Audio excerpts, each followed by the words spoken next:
and this is Trekland HQ, version 2, and we are live. Forget the clickbait core. What actual Star Trek fans are actually posting and telling me. Today on Trekland Tuesdays Live, number 433, with Dr. Trek Larry Nemeczek coming at you here from the heart of Trekland through Portal 47. And yes, the Trekland Treks. Ooh, we're opening up to springtime when you're headed out to LA and you've got a spare day. Get a hold of me in advance. We'll plan the perfect customized away mission for you, and I will lead it. I will drive it. I'll wrangle your cosplay and props. We'll have an awesome time, and most of all, you can experience real-life Star Trek locations near and dear to you, the obvious, the famous, and the not-so-famous.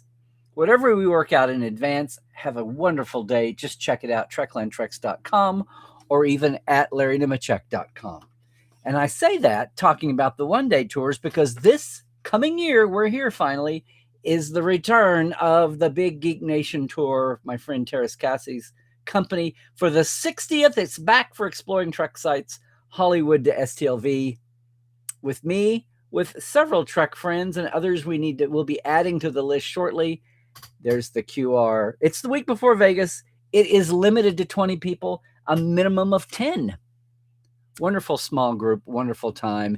And I can't believe this, not for 10 years have we run the big tour. Terrace has a great company. They do all kinds of tours. This is the Star Trek, geeknationtours.com. Check it out. We'd love to have you come August. And I am loving having everybody here back again live on a Tuesday. Hey, if you are finding us here, you want to jump over, look at the chat, because that is kind of the other half of Trekland Tuesdays Live. We've got a wonderful chat community, and they're all over the world because at this time of day, we've got Europeans, we've got folks from East Asia, Australia. It's great. I do this time instead of primetime America so we can have more global folks in with us. It's a great way to keep in mind what's happening with Star Trek globally. It's a good way to keep in mind what's happening globally on many things this week. But yes, as long as we're here to talk about Star Trek, let's do it. And I say that even as the outside world is yet again affecting us here in Trek. And look, as I talk, we're going to talk here on a topic this week. I will not ignore the chat. I do a kind of a unique format where if it's a guest day, the guest is all about that. But if it's me pontificating here, I'm going to do it, take a micro break, and then come back. I'll even back scroll into the chat, and we will get through it all. Believe me. We always do. We did last week, and we did. But people are all up in arms. They're excited. People are bubbling over to talk one way.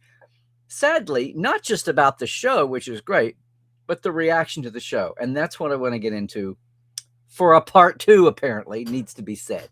Now, look, if you're in our chat, yay, let us know where you're coming from. If you've been a long-time lurker and you feel the need to pop up now, that is awesome. If you're new, that's awesome too.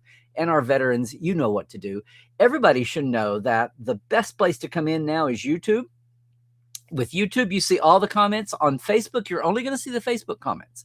And I know Twitchers, you're going to see them all too. But when you're on YouTube, you've got the chance to jump in on our super chat.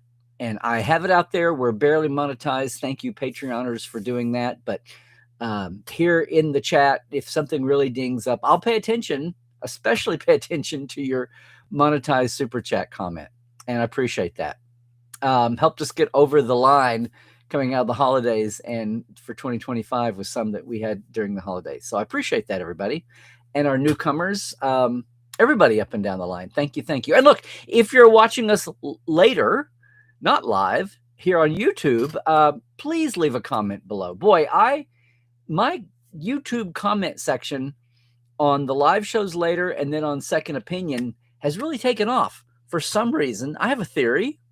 Maybe it's my recent sojourn to be joining the Trek Culture group, right? Sean and Ellie and Tom and Chris and all that bunch over at Trek Culture. What a great group to be part of. What a great audience to link into. And I think We may have some new faces, voices, maybe turn up here on TTL, but certainly in the comments on my own videos, which is part of what today is about. So sound off now in the comments. I will circle back around. Yeah, I thought I got ahead of the game last week, but apparently I was too early. I was talking about the cranky danks and kind of the echoes of 2017. It's almost like a compliment. It's almost like a compliment that Star Trek has meandered back into the big public spot, the public square, if you will, only in online form. Because remember, one of my hashtags is going to be, I need to update that, is going to be that online fandom is not all fandom. And boy, if there was ever a case for that to be made, this is the week, and this is the topic right now. We saw going into the Academy premiere that everybody was cranking up. I said it felt a little bit like 2017 last week from what we were seeing online, but it was a slightly different. It wasn't quite so racist, misogynistic, anti-feminine, anti-whatever. It wasn't that severe and obvious, and it was mixed in with the actual legitimate criticisms people had of Discovery. And it was kind of just depressing. And as the years went by, you could tell the hoo-ha, the mundane critiques that stopped by for some low-hanging fruit here to chirp about, they kind of moved on to something else finally. And then we just had to contend with Star Trek finding itself and everybody having their say and an opinion. And over the years, we've had the ups and downs, no pun intended there, of the series happening. But boy, that all seemed to reset. But I said last week that it all seemed to be just cranky old guys. And a lot of people popping up that have their little clickbait chasing, YouTubes, much less just regular podcasts. It seemed like it's easier to jump on a camera, probably more ego fulfilling than it is to take the time to actually do a podcast and have to refine it and all that. Well, guess what's happened in the week since? Yes, none other than Elon Musk and Stephen Miller sounding off about Star Trek. And I'm just going to say, I feel like that is what opened up a whole new floodgates. Now, I'm going to talk to everybody here with us today, everybody watching later on. I want to compare that with the great unwashed online audience, for starters. What's wacky is, I was going to have this caught up. For one thing, what's striking here is the legitimate critics, the professional critics, and I don't mean the show's paid by Paramount. I mean actual people who work and do this with other things besides Star Trek. And Star Trek has now crossed their radar as well. That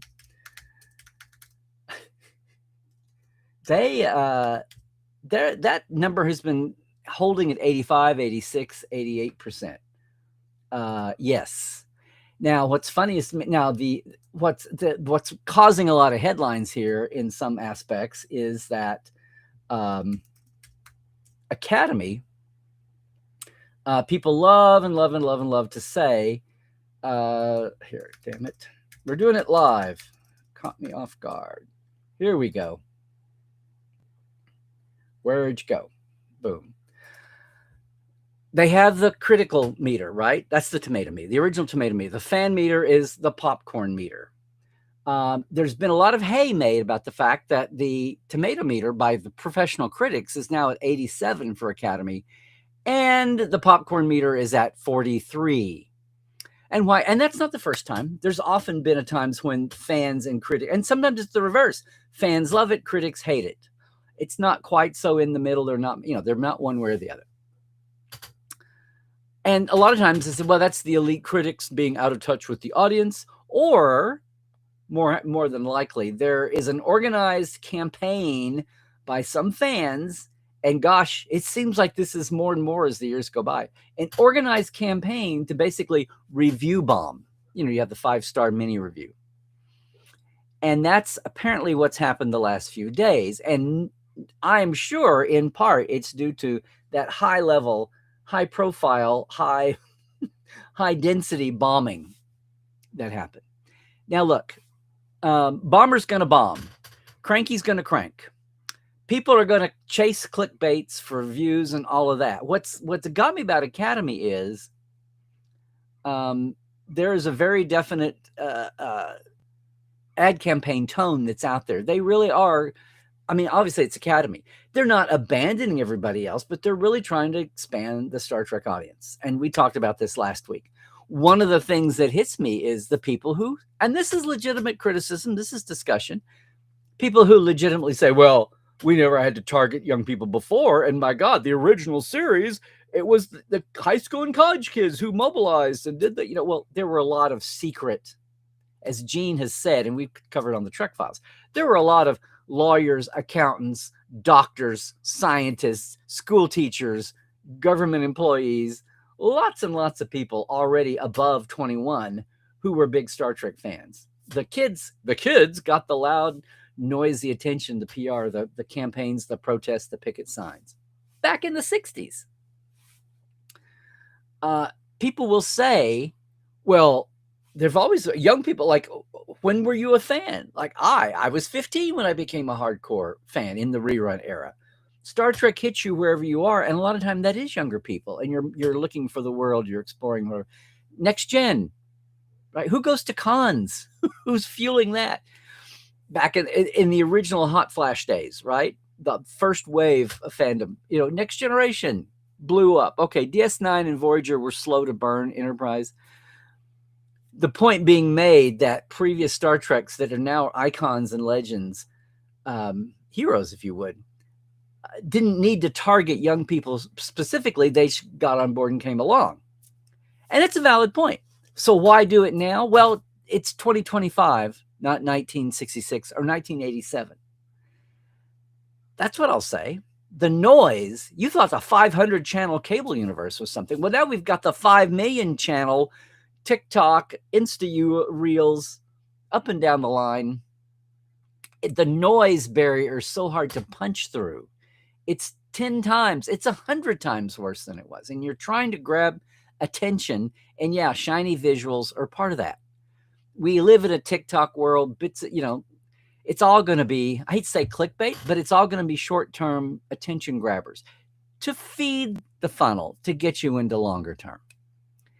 So I got no problem adjusting to the modern world of saying, well, if you really want to do after that audience, you got to go where they live and go to that. And yes, put some signs out there. We even talked, I've been on several podcasts lately. Hopefully I can get around to mentioning that. And part of what's happening here, what came up the other day, and one time I was guesting was, say for one thing, language. And I think, and violence. Oh, this is what it was. Talking about violence. And that really was in the pilot. No spoilers. There's a really, really vicious Jason Bourne style, like almost 5-minute punch out. Now, part of it's, in essence, establishing one of the characters, Caleb, early on in the shuttle ride, for those who've seen it. And I had someone tell me that, well, that was just way too much violence. If that's what they thought they had to do to attract this younger audience or any new audience, then that was it for them. Turn it off. And then I got to thinking, I hadn't thought about it at the time, but I thought later on that we never get back to that level of violence there or in the first 3 that I've watched. I'm one ahead. I'm behind on getting to illustrious episode 5, but there we go. And it brought to mind that phenomenon where they kind of load the pilot up. Now, in some series, it's the sex is there, the nudity's there. Apparently, in Trek, it's a little bit more the the violence, and I would say even that urban street language that kind of made some people kind of wince a little bit and back off. The phraseology is still there, but just the out and out bitch and boy was kind of prevalent in the first one. And I don't blame people for being thrown by that. I picked it up. I was like, is this the level we're going to go to? Apparently, no. It backs off. I think some of those concerns were pilot bombing with things to get eyeballs. And then once you're sucked in, you don't, it's the low-hanging fruit attractors hoping that somebody will stick on and then stick on for all the good reasons. Like they're just trying to lure you in with competing, not selling out, but just trying to compete with the noise that's out there and the shiny things. I see that criticism. I see an answer. I think that's a thing. No, what I'm talking about now is it feels like versus last week that we have climbed a ladder here. Will it last more than a month? I don't know. My point is, I think there's a lot of unwashed Star Trek fans out there. I think there's a lot of potential new fans that are the target of a lot of this. I don't know if you've noticed, but we live in some pretty crazy, unsettled, maddening, frustrating, angrifying times.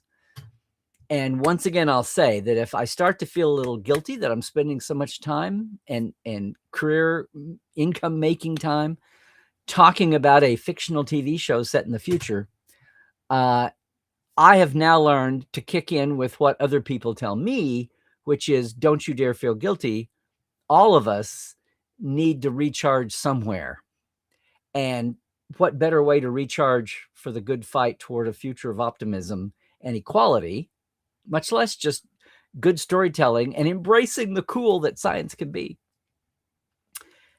Future hope for all of that is Star Trek. So what better fuel to recharge with for everything going on in this insane world right now than Star Trek? One step beyond that, though, is the organized blur of headlines that we see, right? All of that can be disquieting and dispiriting. And if you are in the thick of things and you see that, you just want to go, you want to scream because you see right through the formula. You see what's going on here. These people that pay diddly squat attention to Star Trek the rest of the year, the rest of the decade, they sense, they smell the clickbait, they smell the easy pickings, and they swoop in. Who are these people? 90% of them. Who are they? Where have they been? They'll go away. They might totally be a bot troll program, or they might be somebody that's been around for 10 years. But now Star Trek is hot with a premiere of a new show. And especially when there's just a whiff of something they can pick apart for their own good. And they swoop in. So that's part of the noise. And then there's the usual suspects that we've had that seem to go away after the 2017, the toxic tubers. Oh, they're back. And then you've got federal government employees weighing in on this. There's a lot of mud in the air. There's a lot of stuff thrown up. It's confusing. It's chaotic. Hardcores like you and I know where we are. We're like, get through this. Oh, we've seen this before. The side that's trying to make a buck on this, or they really are so twisted. And I'm saying that the beatdowns on women, on body image and likeness, all of that crap that rose up in 2017, different flavors, same attitude, it's back. Here's what my thing is. What is average Joe fan? Remember what's number one here in this discussion? Online fandom is not all fandom. I'll even say convention fandom is not all fandom. I've talked for years about the great armchair fans out there. All they want to do is just watch the shows. Watch the shows with their family, maybe with their kids even. They want to make sure they can watch the shows with their kids. And pretty much that's where they're. They want to watch the shows, maybe buy a comic, maybe buy a pocket novel, maybe get an action figure, Maybe if they've been a long-time armchair fan, maybe they'll buy a little ship. And they're out there. Do we hear from them? That's my point this week. That's what I wanted to get to, because as much as these guys, the toxic folk and the cranky clickers dominate, it feels like our online world's not everything. And yes, a lot of times you see the headlines. The headlines are those screaming, stupid AI-generated tabs, stupid, horseshit. I mean, just the look at this. I mean, that crap.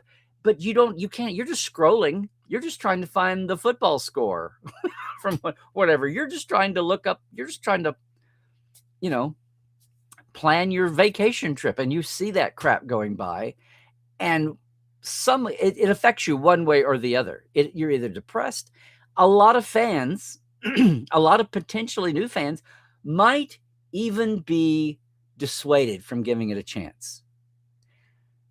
Is that the point? Are the toxic tubers actually trying to re-engineer potential TV viewership?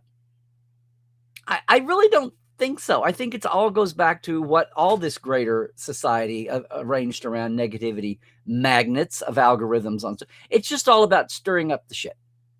Stir the shit. Instead of having the time for all of us to join hands and be friends and work on problems and advance civilization, there's more money to be made by that economy, by stirring up the shit and getting the clickbait. A few people have a vested interest in keeping us all divided, and if not even divided, just confused and frustrated and feeling, a reflection of the greater world right now. Only here it is bleeding into fandom. What parts the waters? Muddying the air like this, muddying the waters. What gets us clarity? Well, if nothing else, I can go to the socials. I can go to what's online. And even though I'm sitting here talking about, great armchair fans, there are so many more online people who are online, fans online, who are speaking out. And I just want to say one thing. Yes, my second opinion is back. We had our first one. Maybe it's the situation. Maybe it's the timing. I hope everyone has gone, everybody in my community here, I hope you are watching Second Opinion. The first one's out. I had to cram 2 episodes together. I didn't do separates. I wanted to do one. Always a pain to start the seasons the way Paramount's been doing it lately. I've got, there's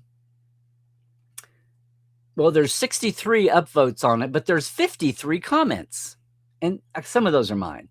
But between the comments here and elsewhere in posts related to me, just my community or the people who are crossing over, I'm only doing this because I'm looking for some clarity. And until I get a chance to talk to real live people, I did. The night of the screening, I got to talk to 15 or 20 people. Now, granted, a lot of them were LA area fans who got themselves there by winning a ticket, or they knew somebody that knew somebody. And I didn't talk to near enough of the industry people that I wanted to, just to get a sounding, but at least among regular fans. And here's the thing. These clickbaiters, 90% of it, they're not the reviews. Go and read the actual reviewers, right? And they review. They give you the good and they give you their critiques. They tell you an overall feeling. They may say, overall, I liked it, but which is what I did in Second Opinion.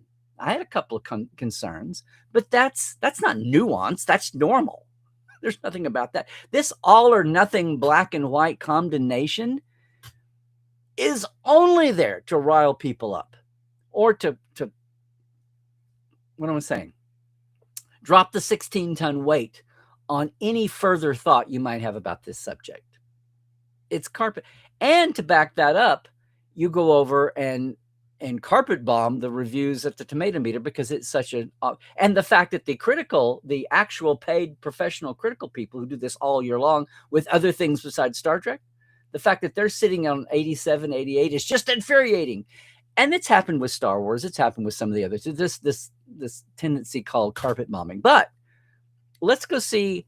I was heartened right out of the gate, by what folks were saying on my places, and a few, even a few personal comments on the side.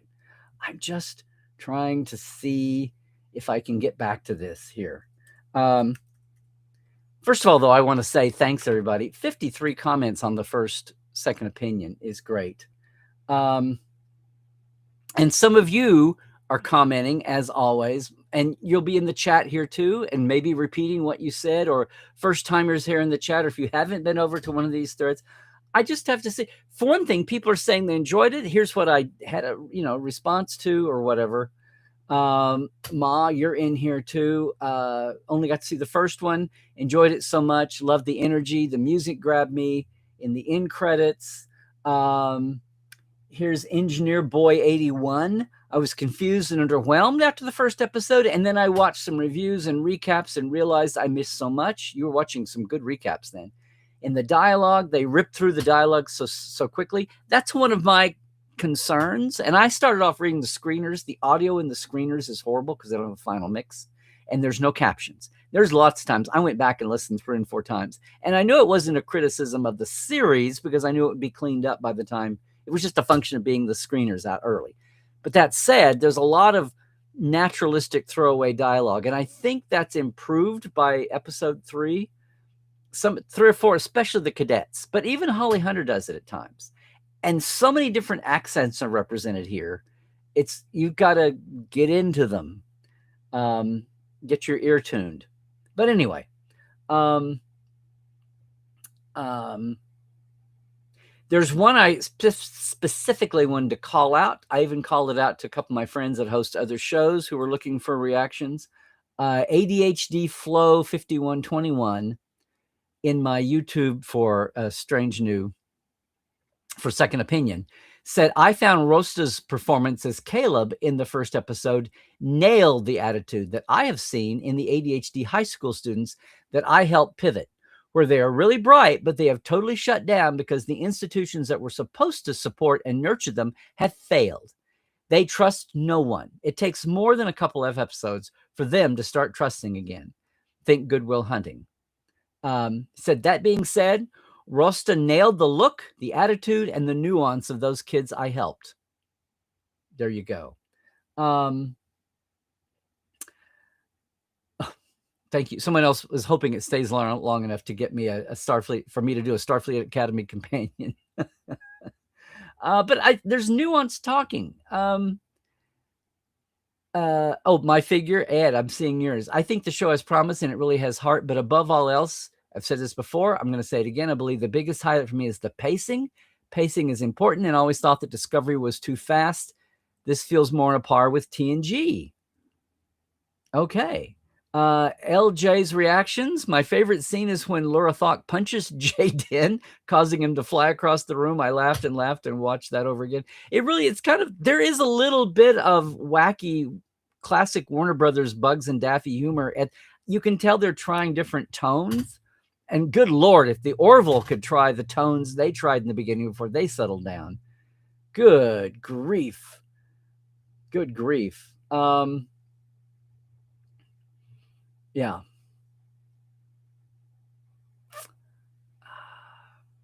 Just call outs here. At first, I thought Academy had an underwhelming start. Then again, I rewatched episode 2, and I must admit, this is Ranger Donnie. The first 2 episodes were much better than the Section 31 movie. You thought episode 2 was better than episode 1. You thought Jeff Russo's score you really loved.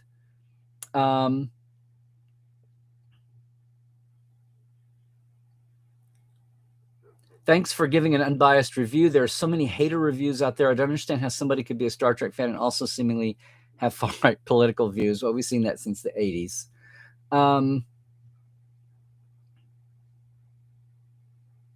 Bora Horza Gorbachev. I finally get to see people who like this. Well, okay. Wanda, fantastic launch of Academy. Love both episodes. I'm on my 3rd watch, and I keep seeing things I missed. MJ, I see you here. I absolutely adore the show so far. Big call, but it has the potential to be the best of the modern era, in my opinions.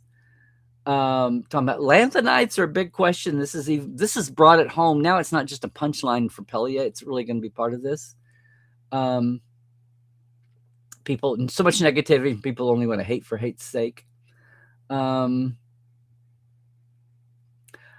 SGC, before watching my video, he said, so much hate out there. I personally enjoyed the show. A couple of things missed the mark, but only minor things. Found the characters and story interesting to see where it leads. I have to go and sign up at Rotten Tomatoes. It seems to hold so much weight. Then there's a second wave. It's like people went, oh, this guy's getting reviews. He needs this not to suck for his brand. What a phony suck up. No one really likes this puke cocktail. Just stop it. LOL. It was trash. Another person. Terrible Trek. No one wants this. It will follow Section 30 when the acolyte into infamy. Just tell people that kind of want. It's like then you go, oh, compliment like the show itself. I guess I crossed the Doomsday Machine defense perimeter trigger. Yeah, I triggered the triggerable to come over and stampede over. Yeah. Moonflow. Ha ha ha. Star Trek has menstrual cycles now. So it's like the first wave out of the gate. I don't know. And then just people who posted on my Facebook post about it being posted. Yeah, Rick Dostey, off to a solid start. A few nitpicks, but overall fun and interesting so far. Kira Strong, I loved Holly Hunter's 5'1" stature when she stands up to everyone. Francisco Sisson, I refused to read the reviews until I got the chance to watch it. And I am awed. I can't wait to hear the buzz on the cruise. See you on the cruise, Larry. Then you've got a Michael Lewis, STD Phase 2. I mean, yeah. Chris Roberts, despite really dreading the whole idea of a Star Trek about cadets, I am surprisingly okay with this show and its bright, colorful, optimistic tone. Fans who don't find it appealing need to chill and realize the whole future of the franchise isn't resting on this, but rather how well Strange New Worlds wraps up and what follows it. Please, Paramount Plus, get a shift on and greenlight it in swift succession. The return of Archer as president and Kirk's year one captaining and maybe a 7, like, oh, they want everything. That's not going to happen, Chris. I'm sorry. And then you've got, enjoying it so far. My point here is, one more. The reactions to my first Trek Culture video with Sean talking not so much about the show, but about the preview and Noga Landau kind of talking about her biography and what it bodes well for the show. And yeah, we talked about the pre-release vibes going on here. Reacting to that video. And again, real quick here. Best line in the series so far, you're literally on the fence. I found that so humorous. Trek Canon, I was impressed. Philly director, I liked it.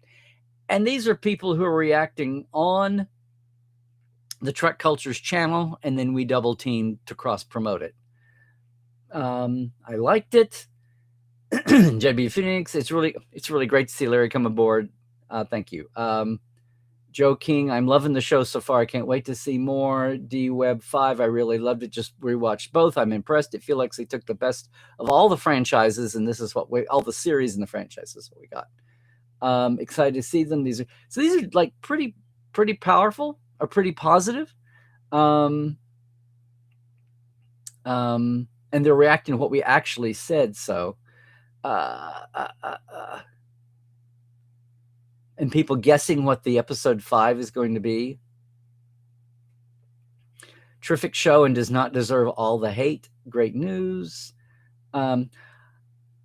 I went in expecting to not like it. So far, I'm impressed. Although at the start, it felt a bit Star Wars in appearance rather than Trek. But once I got past that and was able to just enjoy the visuals, some of the stuff is downright amazing. Like San Francisco, there's times when I was watching where it looked so good. It broke the immersion because I had to remind myself just how much of it was CGI. But holy crap, it was good. So there you go. The point is that the great unwashed are out there and reacting. And we can get sucked in. It's one thing to say we're getting sucked in by all the clickbait headlighting people, and is it coloring what just average Joe fans and Jill fans who want to watch it or not are doing? And some of the reaction threads, and it may depend on the community where you are, because boy, you can sure get sucked down the rabbit hole if you're on fill in X, right? It used to be even, I would say, that you can always tell the craptastic ones because they're never on camera.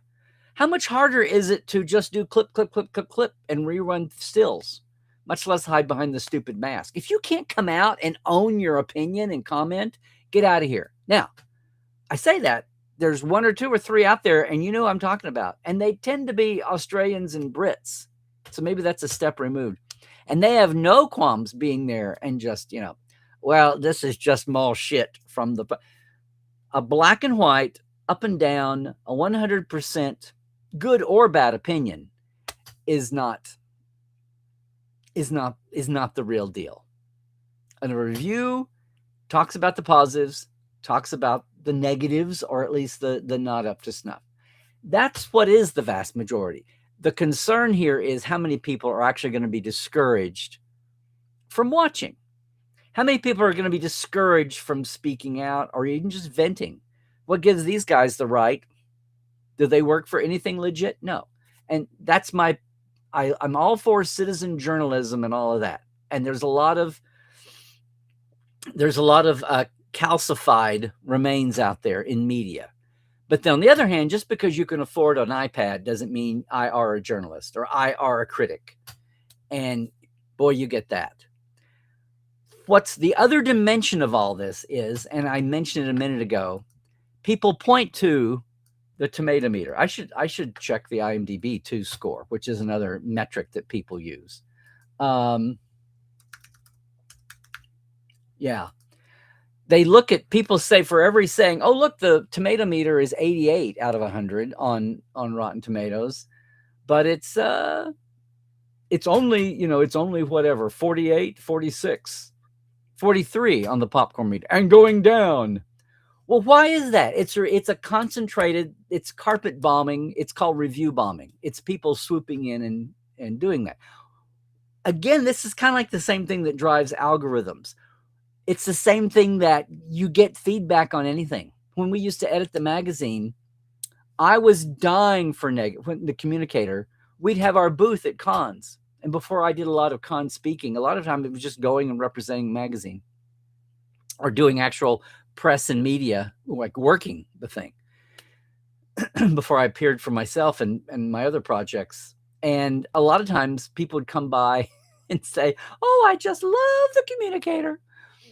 I love the magazine. And I go, oh, really? What, is there anything you'd like to see? Would you like, if not even like a negative criticism, but like just something you want us to do, something you'd like to see us have? What's somebody, something? No, just keep it the same way it is. I wanted to go, because like if you're actually trying to get feedback, even critical feedback, much less positive feedback, it's just that bland, it's which goes back to the newspapers don't print. If we printed everything, people say everything is so negative in news. Used to say newspaper, now it's anything. Everything is so negative on the news, in the news. It's like, well, that's because if you printed all the here's what happened normally today, it would be huge and boring and no one would read it. You want to know the thing that's out. And it's kind of that way in reverse about commenting and feedback. And this predates social media. You always hear from the complainers, anybody. Apparently I didn't at the magazine, unless somebody wanted to say, you screwed up my subscription. But most of the time, in a lot of passion places, you don't hear that. Now you do. I mean, I would want legitimate feedback. It's just easier. No one comments until something's poked them. When things are going right, nobody stands up and says, hey, good job there. For the 19th week in a row, you picked up my trash. Absolutely on time, my city hall. But boy, when something goes, hey, you didn't I have to call and complain, you didn't pick up my trash this week. We know this is human nature, la-da-da. So something gravitate all the way over here to the popcorn meter or the IMDb score, right? It's currently sitting at 4.6 out of 10 on IMDb. Most of the people who are finding their way to the show, or most people who, again, just want to watch the show, they don't care about the activism. Now, if they know the original letter writing campaign, if they're just enjoying the show, they have to be roused. They have to have a call to action. Write to NBC and save the show. Oh, I do? Okay. My God, it was the sincere, unsophisticated 60s. People had to be, people were learning activism. Oh, I don't know, Vietnam, civil rights, but media. Yes. Here's the thing you do. You write a letter and you say, please don't. And if you're really savvy, you say, I'm going to boycott these advertisers. I mean, if you're protesting something, but if you're trying to save something, you say, you're writing letters to the advertisers and saying, don't let them cancel this show. I watched your commercials on this show. I mean, you think the way the system is supposed to set up. It's not enough to just say, I'm enjoying your show. Although that's good. That helps. That goes a long way. Well, this is the opposite. I'm just saying that great unwashed fan base out there that I think is silently enjoying the show somewhere on the spectrum. Maybe they've got things that bug them, but they're intrigued and they want to see. And if nothing else, maybe they know that the first or second episode of a series is not the whole enchilada. Maybe they've been around the block to remember Farpoint. Maybe they were impressed by Emissary, but then they remember where things got to by the time of the Dominion War. Maybe they remember Caretaker and some of the But overall, the intrigue, I'm just saying, I'm just saying. They know the nature of a pilot is to put a good foot forward, but that a series is going to advance so much further than what a pilot can even deliver, even though that's a baby step. That it's just the baby born in the world. Who knows what it's going to grow into? And they are real enough to know that, yeah, much less to recognize when somebody is sincerely reflecting a criticism. And when they do, they tend to be measured tones, not screaming in all caps. Much less thinking, who are you again? And what do you care about Star? Oh, you're going to say, okay. And now you're going to move on to the next thing. I've seen folks calling for then, and, carpet bombing, review bombing, IMDb, review bombing the tomato meter, the popcorn meter on Rotten Tomatoes. Is it time to reverse that? Is it time to have a counter strike?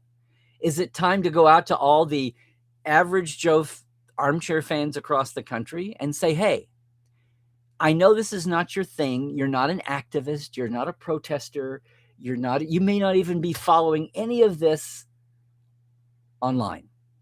You may have one or two little Facebook groups that you go in and say happy birthday to each other.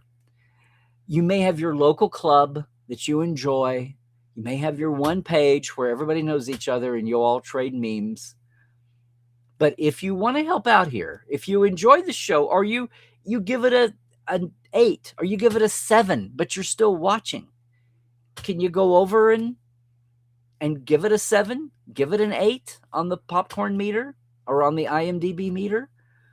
Or if you think these bozos have already twisted the system enough by review bombing, if you really think 7 or 8, but you know that there's been so many 0s and 1s and 2s left, if you just give it a few 10s, if you and 10 of your friends go give it some 10s just to counteract, right, the conspiracy, just the wave, the organized wave out there that skewed the standing.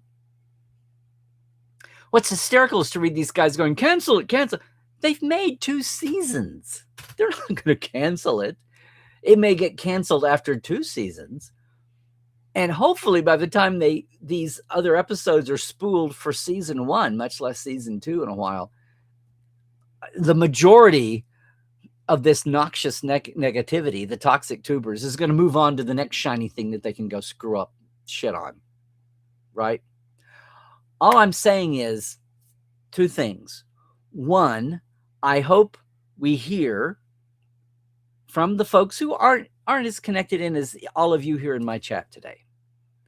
I hope we hear from them who are nonetheless on the internet and they see things about Star Trek and Academy spiking in all their normal spaces. They're not over, following a bunch of Star Trek, or if they're not following many of them, whether they're on Instagram or Facebook or Twitter. I think this is all a lot less on Blue Sky. But, the big 3 there, are they Threads? Are they getting carpet bombed by all of this going by? Seeing the crazy, insane, gross, crude, one-liner, screaming meme cards? And they're kind of going, oh, well, I thought I'd give it a try, but I guess not. Or, gosh, I really liked Holly Hunter or Paul Giamatti. I liked Voyager and I love Bob Picardo. And I see they brought is the curiosity factor going to outweigh the 16 tons of shit weight that these guys are dumping? And again, I am not saying I'm not saying don't spout your view. Everybody's got the right to do that. I'm not gatekeeping against highly negative, completely negative reviews, but I'm also saying anything that is a completely black and white, mainly black here, mainly negative, if it's 100% just, I'm going to talk in my 5th grade voice. I know that's the style in Washington these days, but I'm going to talk in my 5th grade vocabulary and say bad, bad, bad show. Stupid show, bad show. A little suspect, maybe. Do you want to read something a little more nuanced, or read someone who tells you what they liked and what they didn't like, and it's at least a nuanced, well, that's not even nuanced. That's just common sense conversational talking. The way you'd talk to somebody in your local club meeting or you go to a screening and you're all at the bar, or you're all sitting around the table at the con talking after the big show panel. Normal people talking. And that is what I enjoyed about these comment threads. Now, look, they were in my community. They were in these that I was reading. They were in my YouTube subscribers. They were my Facebook people. Those were Trek culture people that were talking about the video I did with Sean. But the point is, they're out there, and yes, they're organized enough, and that includes a lot of you all, my TTLers here. A lot of people are with it enough to be in those circles now. I'm thinking of all the folks who, they may not even be online again. That's the true armchair fan for me. They don't waste all this time online. They might go and Google something as a direct search. And good Lord, they get bombed just by the sidebar boxes to trying to do, who plays so-and-so. But I still think the vast majority of fandom is not involved in all this Sturm and Drang. The vast majority of average, everyday fans who just want to watch the shows. And in this case, just watch the show to see what it's about. And yes, I have seen people jumping in who say, I haven't seen anything online about it. I'm just watching this. I'm just talking. Yeah. And I love the people who say, gosh, I'm seeing, they address the fact that there is so much out there. Gosh, I almost thought I wouldn't even give it a try, but I did. And what's all the yelling about?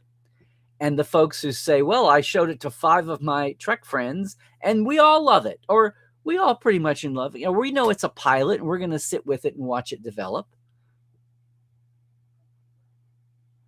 I want to put a voice out there today with what I can do to say, really? Really? And if you haven't watched Academy yet, what do? Watch it yourself. And if you don't like it, if it's not worth investing your time in further episodes, then don't watch. And it's one thing to have an overwhelmingly, does anybody remember Ishtar? Does anybody remember Section 31? If there is an overwhelming wave, of sentiment, of criticism, that's something to notice. And yes, there are polarizing movies and series that do cut down, and people legitimately are going, oh my God, on both sides. But they don't tend to be, right? They don't tend to be first graders throwing a tantrum. They give you a little bit of reason why they feel the way they do. And you know what? It's better than for the billionth time saying, my God, she's curling up in the chair. Yeah, she's 422 years old. She's a lanthanite. She was made a lanthanite on purpose. This reaction to the way Holly, it's a new take on being a captain. She's clearly in command. She clearly has the measure of not just the cadets, but of Laura and everybody else around her, the doctor. She has the measure of Paul Giamatti's Braca character there in the beginning. She knows just how to play him. It's like watching Picard and Tomalak. It's like watching Kirk and Koloff. Like watching Sisko and Dukat.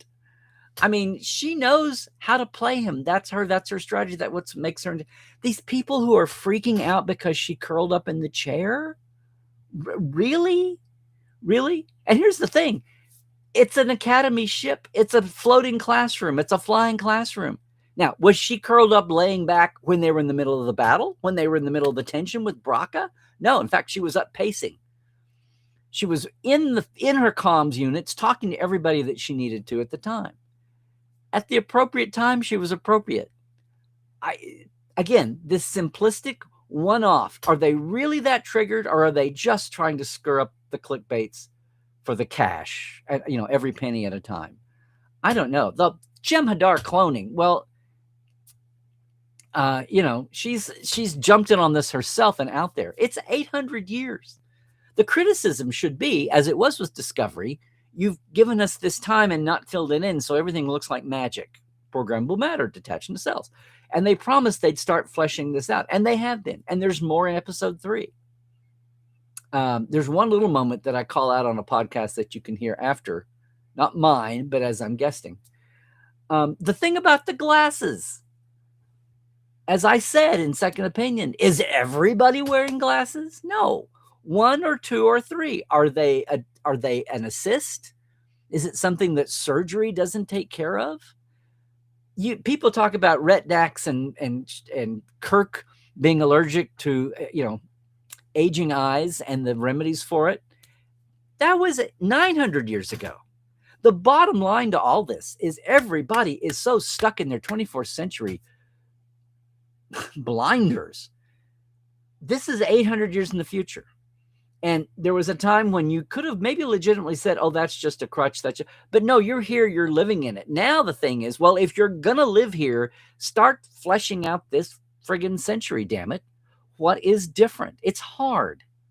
It might be a stupid thing to do, but once you're here, start owning it. And we got some of that in the pilot. They started to chip away at exactly what the hell is programmable matter and how does it behave, right? I love the fact that they have disseminators, not emitters on the hull for it. That was a tiny little thing. They're coming up with new vocabulary. I'm really hoping some of the tech is sketched out and not thrown together as we go along. We'll see how that works too. But some of these that you hear over and over and over and over again, the bottom line is get out of the 24th century and get 800 years. What do you want them? Do you not want it to be any different? You're going to gripe about it being there, but then not hang around to see what they're actually finally starting to populate for it? Again, simplistic, fourth grade, and none of this to say that you can't have some criticism. Criticism just means the word, actual old school word criticism, doesn't mean negative. It means I'm going to comment. And since it's, again, the negative things that people remember, the praiseworthy bits are in any actual real review. Even to the point if something was really bad and the reviewer says, I'm struggling to come up with anything positive. I don't know if you get that from you can just tell. You can just tell. So it's almost like the war of the tomatoes and the popcorn. And then you say, well, these are metrics. These are numbers. It's almost like these are voting tallies. But what do real people say? And then if we're going on, if I'm at a convention, I can talk to people face to face and I can hear people's reasons. I can hear their criticisms. I can hear the logic flow of what they're saying. And I can gauge the meter, right? As our friends at Trek Culture say, the ups and the downs. It's just harder online because you can't see the person you're talking to and you go out there and trust. So if you can't see them, especially if they have wacky mystery handles that were created 3 days ago and, lack of an avatar photo. If you can't see them in real life online, then all you've got, besides their profile, check the sources, is their words and how do they present their case. And if it's a sledgehammer, really? This enraged you so much that you lost control of your vocabulary, had to go to the one-syllable words. We went through all of this in 2017 and 2018. In our Star Trek world, we did. It's ongoing. It just shifts around to whatever's on the whatever. And yes, there's legit Star Trek folks trying to have legit criticism and talk about. My thing has been I am madly trying to retcon the 32nd century to a time when, since the burn isolated people and planets and worlds and even communications so much that there's been kind of a sentimental swing back, or there had been. I think overcoming the burn, as in 2, 3, 4 years earlier, thank you, Discovery, forget the source of it, just go with the end product, the end story. Don't start with the adolescent kids screaming, creating a galaxy-wide, meltdown. Alien kids screaming the wrong place, the wrong time. Yeah. Go with the flow after that. And look at what the ripple effects have been for each individual planet and isolation and culture and trade and science and attitude about embracing the future. All of that. Back scrolling back into getting out of the post-scarcity economy, back where there is wealth and power and status for good and bad. You have the Emerald Chain work, and as pirates, you have pirates working now.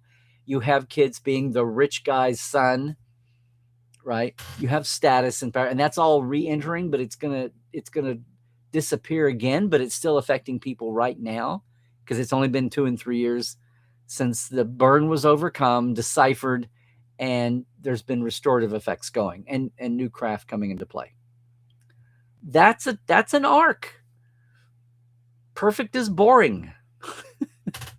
and the external, when all the drama, as they found out season 1 of TNG, if all the drama is going to be the aliens hitting us, and then that was refined on DS9, well, the Federation is perfect, but everyone we talk to, this is the crossroads, this is the Casablanca, this is the Dodge City of the frontier, and we're meeting other people who aren't the Federation. Now what do you do? It's another take on that, but in a different flavor. And now you've got age being part of it. And what the hell is Ake an adolescent lanthanite? If Pelia is 5,000, what does that make Holly Hunter at 422? Again, I have so many questions. Now, I didn't care about lanthanites. They were just a little excuse to have Carol Kane on and make jokes. But now there's all these ramifications of her parents, of her son. What's going on in her life? She's only 422 compared to Pelia being 5,000. So is she a baby lanthanite in terms? That's all kind of interesting. It's really got to be a challenge for a early 21st century TV program with a still limited budget to explore what that even feels like and looks like, and we'll see how they do. So yes, I have that. I have I hope the thing with language, if part of the retro look there is an embracing of colorful language from a millennia ago, if it's become a thing, even phrases like "I left my keys" in a world where keys aren't used, that just sticks in my craw for some reason. And what's the pilot versus 2 and 3 and 4 and 5 shows in? Because you can't escape that. Humans are still humans. Even the best creatives and the best planning is going to lead to a pilot evolving very quickly through 5 shows, through 10, through, we'll mark it. And for years, we'll be talking and analyzing all this, just as the way we do with Farpoint and Pain. All of that. Normally, I would not go into this 2 times in a row, 2 weeks in a row here on Tuesday Live. But this is all blown up even more than it was. Last week, it was just a quirky thing. Look, it's the return of the Crankies. It's turned into something much bigger now. And there has been a reaction wave to it. There was a lot of ridicule to Stephen Miller and Elon Musk. And my gut knows that this will pass and it'll be something else next week. And you'll be almost wishing that Star Trek could command that kind of attention in mainstream circles. But not that kind of attention. But somewhere in all the din, if more folks come over and try Star Trek, the question is all that weight of just crapola going to scare people away that otherwise would have sampled?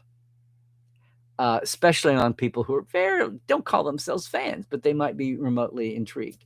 So here's where I say, A, if you're feeling like you want to do something about it and you're up for some activism, a couple things. One, go leave a good review on IMDb and on Rotten Tomatoes. You don't even have to write something. You can just, click in all stars or click in the 1 to 10 on the 10 on IMDb. Just do that. And the other thing, as I've said over the years, is if you got somebody you think would appreciate the humor that's evolving, the takes, someone who's always been curious about Star Trek and they were like, oh my God, I can't handle all the canon. Oh, 60 years? The downside of celebrating a 60-year anniversary of your franchise is reminding the outside world that there's 60 years worth of stuff. And some people used to say they never came to a convention because they didn't have a costume. And I'd look at them like, you don't need a costume to come, because that's all they see. They see cameras at a convention. All they see are the cosplayers. And those people are so sweet. I go, you don't, 3/4 of the people at the con are not in costume. Maybe no more than half. And they're kind of shocked. And it's the perception the media gives us. But that's a function of looking for good TV. But those people are taking it that way. Those people who thought they needed a costume to go to a convention, they're still out there. And if they can be swayed by all this just really crude, idiotic flooding the zone of the internet, of their browser and their feeds, maybe you can, in your circle of folks, who's what and who's what. And the topic of conversation is, wow, the clickbait kings are really after Star Trek. It's amazing what actual fans are saying.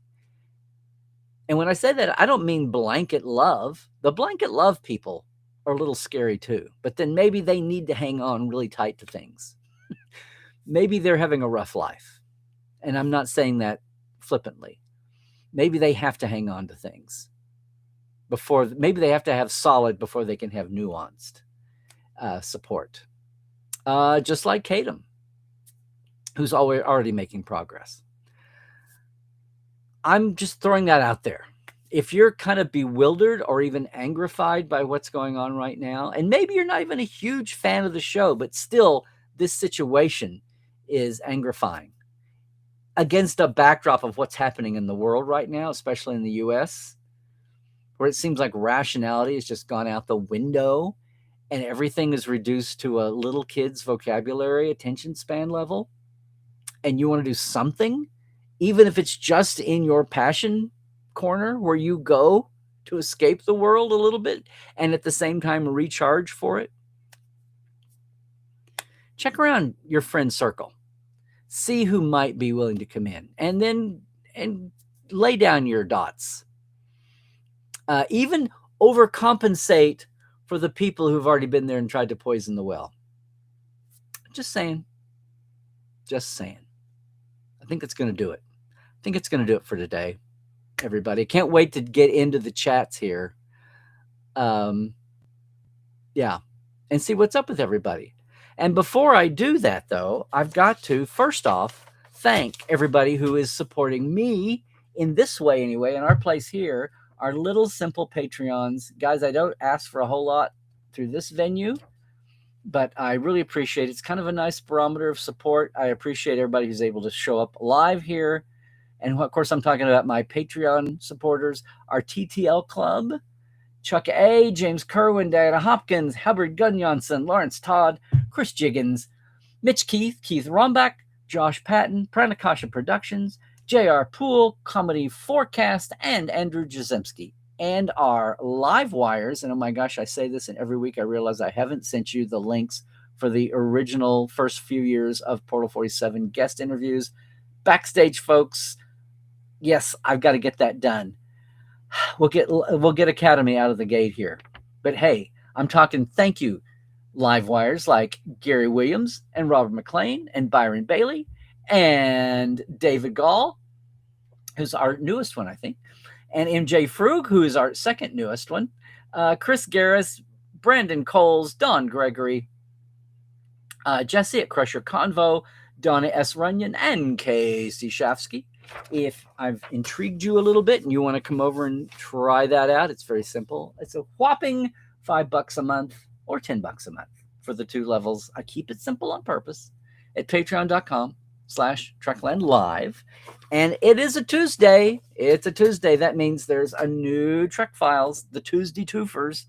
So yeah, you can go to podcast.roddenberry.com or you can go to thetrekfiles.com. Scroll down to the 14th season at the bottom. Our guest this week, back with us again. Yeah, the great, legendary Rick Sternbach. And we're talking about, and we got some memos. Your homework of the week is right there too at the trekfiles.com entry on Memory Alpha. The documents are there, the players there. How Mike Okuda and Rick revolutionized Trek's expectations when they pulled together the first tech demos and sketched out, as opposed to the original series, kind of just making it up as they went along vaguely, and we have direct con things, trying to get out of the gate and having a tech universe background sketched out so the writers had something to go to rather than vice versa. And maybe learn the lessons of the original series with a little time to plan and breathe. We get into that this week. It's a fascinating tale, as always. thetrekfiles.com. We've had some great recent ones, and we're winding up now, heading in to the backstretch of the 14th season. And I, again, invite everybody to join us over there. Also invite you to the other Patreon that I'm associated with. It's the Roddenberry Discord that you access with Patreon. The $1 a month minimum, and then you've got access to all the Roddenberry on Discord, which includes the live meetups, and our Trek Files finally has a meeting community every other Monday at 4 p.m. Pacific, 7 p.m. Eastern. So get in, pay your $1 to the Roddenberry Discord, to the Roddenberry Patreon.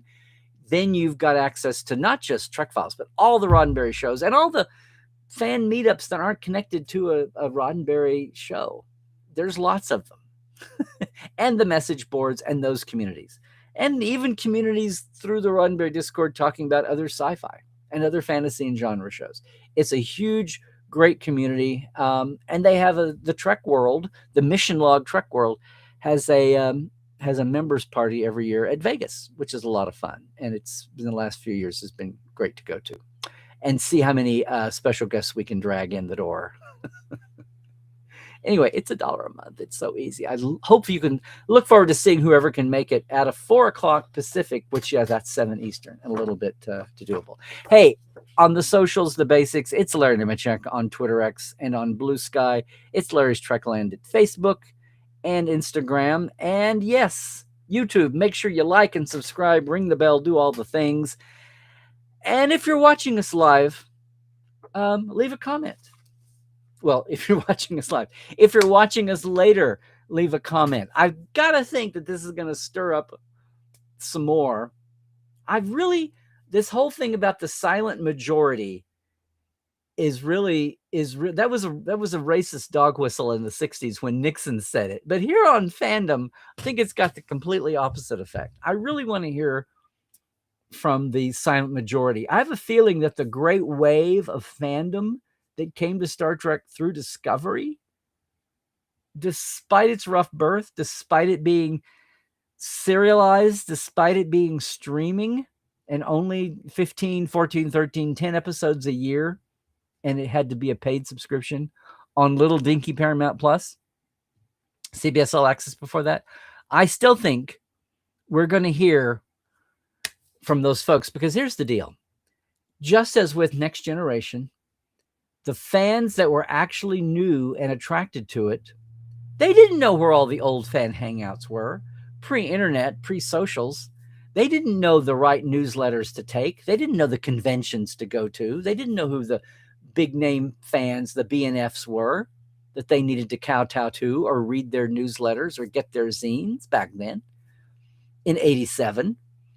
The folks in 2009, much less 2017, the people who are newly attracted, they don't know where the online hangouts are. Maybe they Google Star Trek and whatever.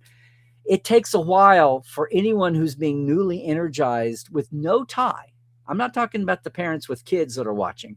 I'm talking about the whole new, all new people who are actually going to plan. The secret plan is working. People are actually coming across new Star Treks and maybe being sucked in by it. But they're not showing up to talk. They don't know. They're new. And in this case, they may even be young and they're hanging out where they hang out. They don't know they're supposed to show up here and sound off. They know they're supposed to sound off with whatever. It takes a while, even with logistics of socials and, stumbling your way in with hashtags and algorithms and all that, index and key tags and all of that. It takes a while for that to happen and then hit a critical mass. And suddenly you realize there's more fans of TNG than there ever were of TOS.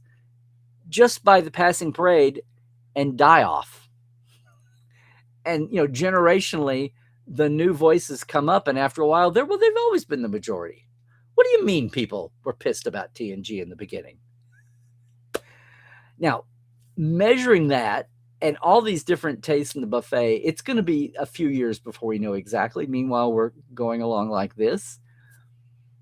But we can look at history. We know what's happened. We know a lot of this is human reaction and human nature. We know a lot of people are sincerely and maybe naively getting caught up in this. But we also know a lot of people are sincerely and naively sheep in the fold here, apart from the wolf or wolves, and they're just enjoying the shows.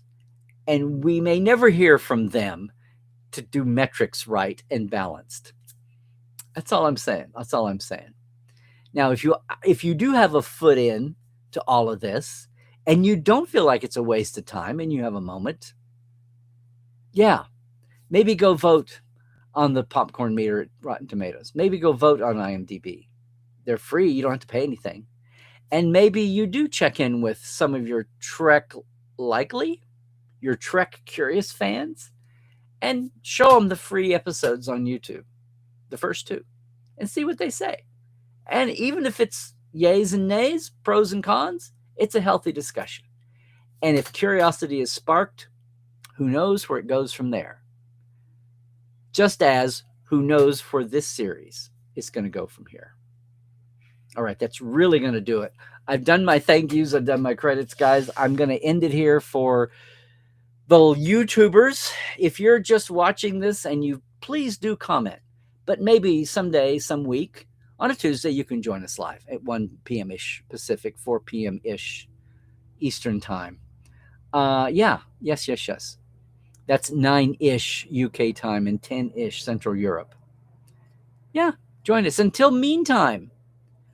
then, I'm a month away from the cruise today. I am 2 weeks away from Gallifrey at Los Angeles. And then we've got the summer cons. And then we've got all the 60th celebrating to do. 25th of Enterprises this year, too. 30 years since First Contact, 40 years since Star Trek IV, the one with the whales. The 6 years are always a big party year. So it's going to be an interesting, incredible year, and we'll see where the Starfleet Academy ride takes us, as well as the noisosphere centered on pop culture. We'll see what happens. Anyway, see what you do from your perch at home, your own little personal center seat. I appreciate you being here with me on Tuesdays and watching this. If you're going away right now, join us sometime and leave a comment. And for everybody here live, of course, I'm going to take the micro break, but I got to tell those folks, stay healthy, do all the things. There's apparently a measles rise. The highest measles rise in 33 years is on right now. Gee, I wonder why. Please stay healthy, do all the things. Please stay awoke. Check the sources, even beyond your Star Trek watching. And Trek well. Everybody.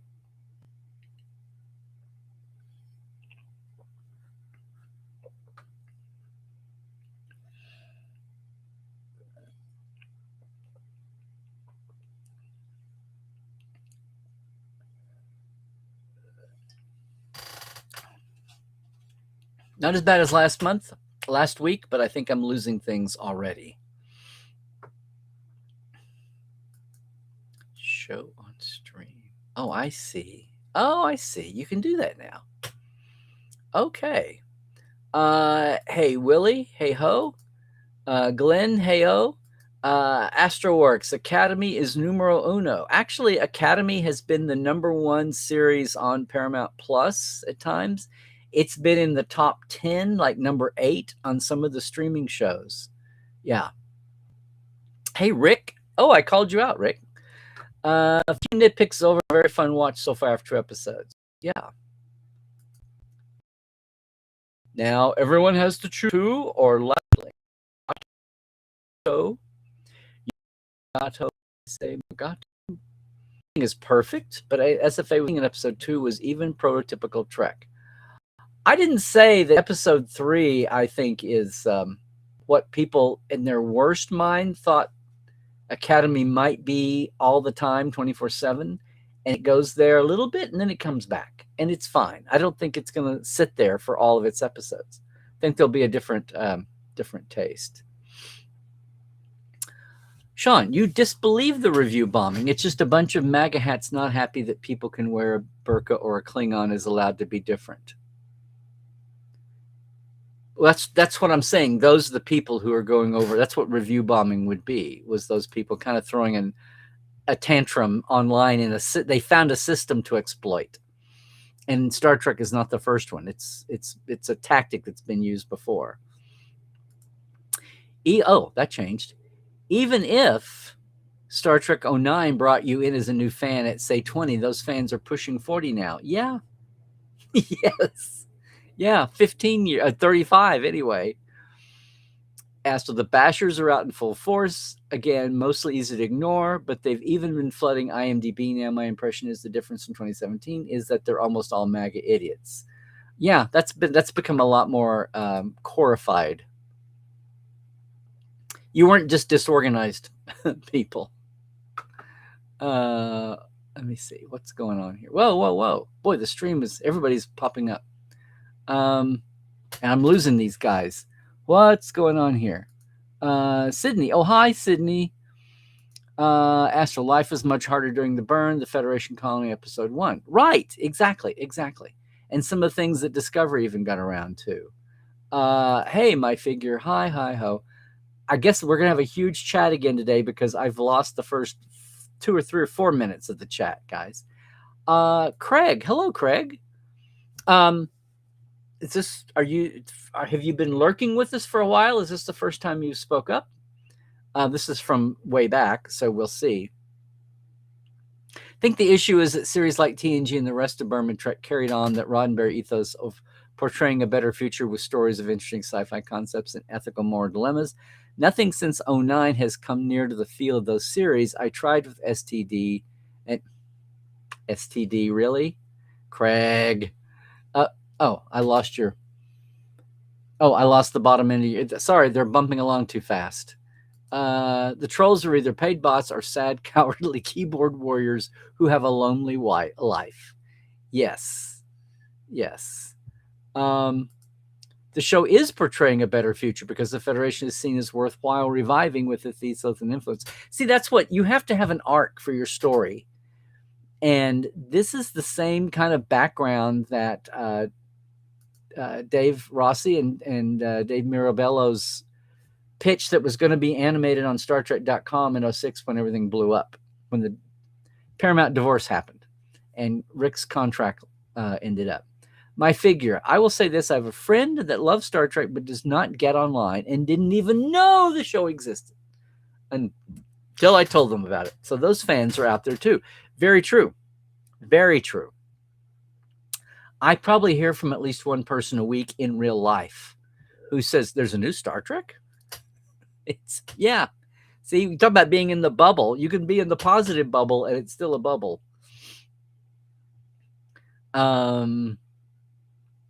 At times, yes. What's funny is there are like tech companies with some cutting edge piece and they approach licensing and they say, this is going to be so cool. And licensing has to say, Star Trek fans, there's a percent that are, but the majority are not quite as cutting edge, tech adapting as you'd think. There's a lot of folks who just like to sit at home and watch the shows. Yeah, they are out there too. I missed the setup for what you all are going to be there for. Some of you folks. This is from an hour ago.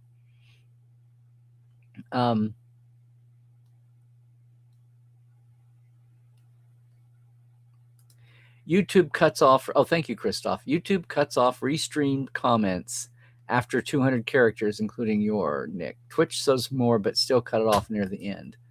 Yeah. I have to read from the bubble, but yours got bumped up so fast. Occasionally, you see people say they don't have cable or internet or use antennas. I'm like, what world are you in? The world of 1930. Well, they had radios then. People say they need to buy discs. What? Hey, speaking of this, yeah, Cadet Alice and I sat down to do some more Prodigies, and guess what? No more online. I had to break out the discs and go into the Blu-ray player in the living room with the big TV. Yeah, my old disc player here won't do Blu-rays. It's that old, and even then it was replacing the drive. But yes, I think if nothing else, the shenanigans of the last couple of years have also revived the physical disc media market. So yay.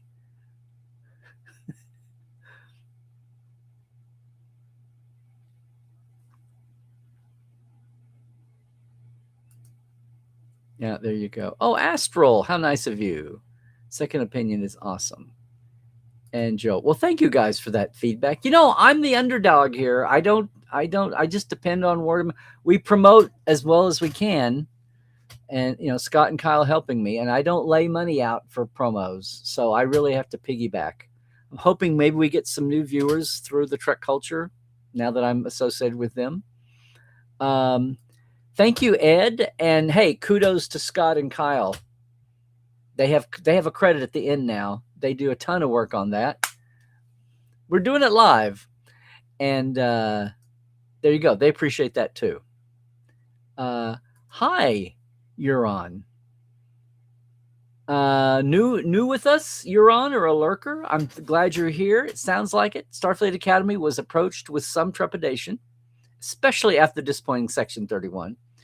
But it was entertaining and fun, and loved the fact that Welsh is now compulsory at the Academy. There you go. Oh, hi, Bob. You're in and out. Thank you, Euron, for jumping in, and welcome back anytime and to hang around, you know. One TV movie with different creative team would affect me. Watching a different would or would not. But yes, people were so burned by Section 31. Oh, okay. I got you. Wouldn't. There we go.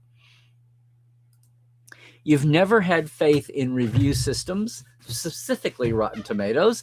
I'd rather believe in my own opinion and just form it myself. You and your damn independence, my figure. Ed. You doubt Elon ever watched any new Trek. He just feeds his Twitter algorithm. Yep. Hey, Ranger Donnie. Happy High School Musical Day.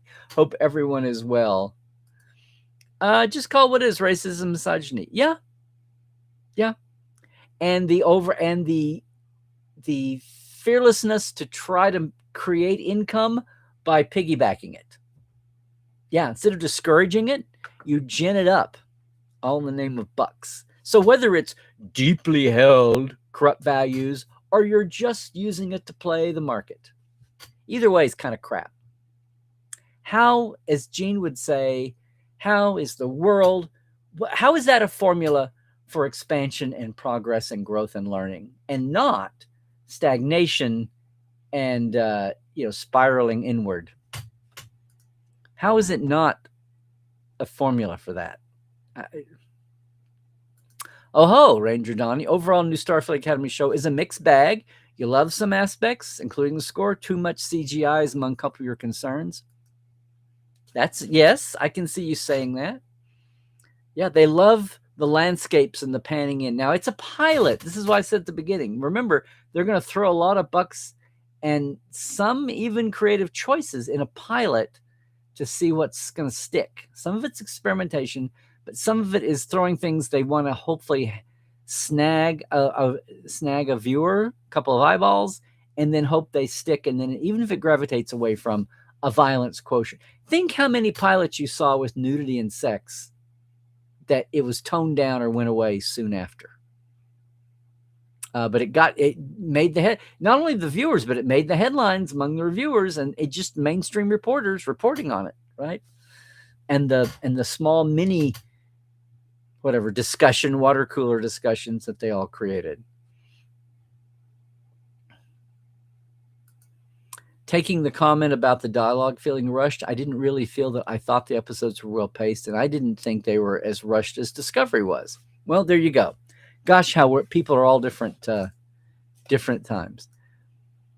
Hey, Mikkel.com, another lurker turned talker here, or new, or whatever. Glad to hear you. Teen drama isn't really my kind of thing, but overall it wasn't awful. See, I've seen people say, well, it wasn't awful. Doesn't match the spew that's coming from the the Venom folks. You like Holly Hunter's character as a hippie Starfleet officer. There you go. And you've even got the conflict with the War College with is he a commander or captain? They say commander, and he's got 4 dots, same as on his pin. At least STSA is better than the Section 31 movie. Well, that's a low bar.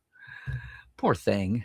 I'll give this week's show a try, but I might remain neutral for now. That's all we can ask. All we can ask. It's not like I have stock in Paramount. Yeah. The young actors are Gen Z and they talk fast. My boomer ears can't keep up without CC. Well, not only do they talk fast, but there's so many. There's Australian, there's Welsh, there's different accents. And it's like you're going, what? On top of that.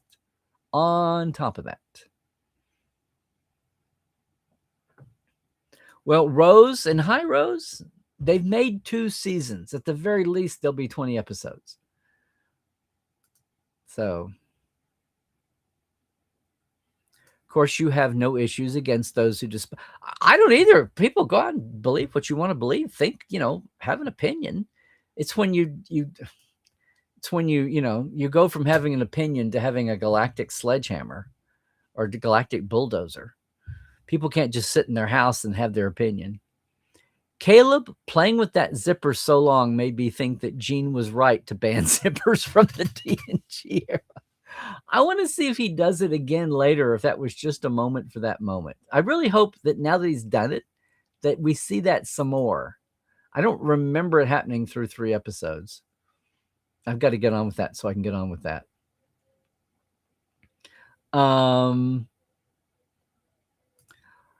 Hey, Sean, your only minor criticism you have is Holly Hunter. I don't know if she had a lot of Botox and can't open her mouth properly, but she's very hard to understand.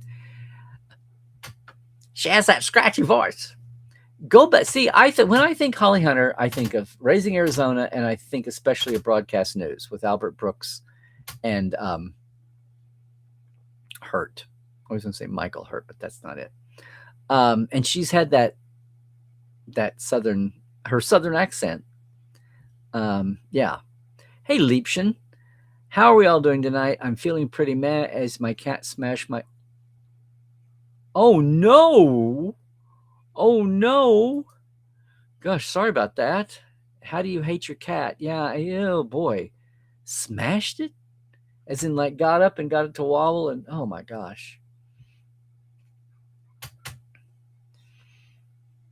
Oh, my gosh. Sometimes, Ed, the best advice you can give people that want more Star Trek in their life is to read the comic books. There are so many amazing stories going on right now in IDW. Agreed. And the comics are flooding the zone. Wait, that's a negative. Unless we're purely in football, that's a negative term now. There are so many comic books out there ahead of the pace of even the pocketbooks. Yeah. You think episode 2 was the kind of episode you show someone when you want them to get into Trek? Sample the shows, yeah. You mean the space battle wasn't required?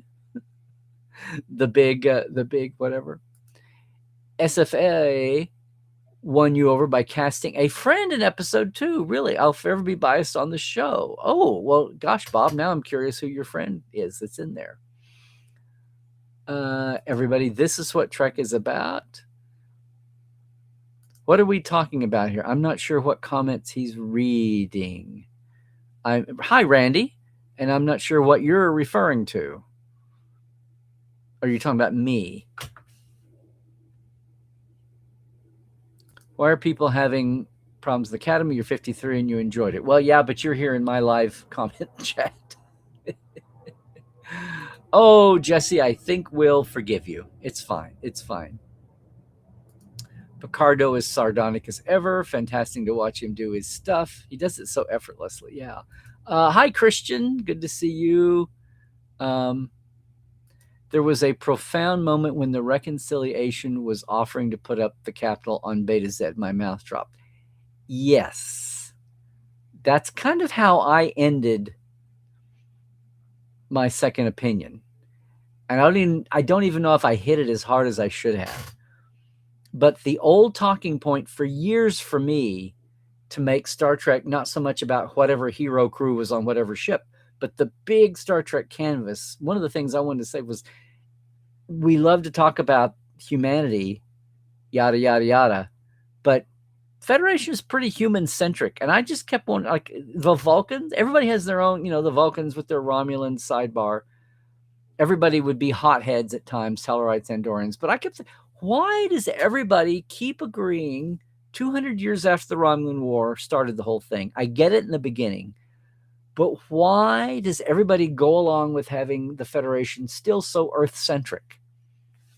And maybe it took 800 years or 900 years, but yeah. Yes, spoilers, if you haven't seen episode 2, you'll see what we're talking about. Episode 2 is a classic Trek template. You have a big conflict, but everybody's working earnestly to find a solution. Yeah, I was just thrown by doing it in public. I thought that was very stagey, a TV trope thing. If it was so delicate, why are they doing it in front of an audience on stage with hundreds of people watching? I think we turned this into a drinking game. Every time Larry says shit, we take a shot. Ooh, did I say that? Did I do it? Love the ups and downs from Trek culture. And of course, my #1 YouTube channel, Trekland Tuesdays Live. Oh, well, thank you, Rose. You can have us, everybody be a favorite. It's okay. You're also Scottish, not British. Did I say you were British? Okay. The negotiation was tense and enjoyable. Yes, I just thought it got even more tense when they were over in their little personal huddle and they weren't on stage being public, saying 2 sentences at a time and then walking away weirdly. Hearing them lying, hi, Chad. Hearing them lying about SFA is a failure, and it's not in the top 10 on Paramount. It has been #2 for days now. But even across the other platforms, it's been up there.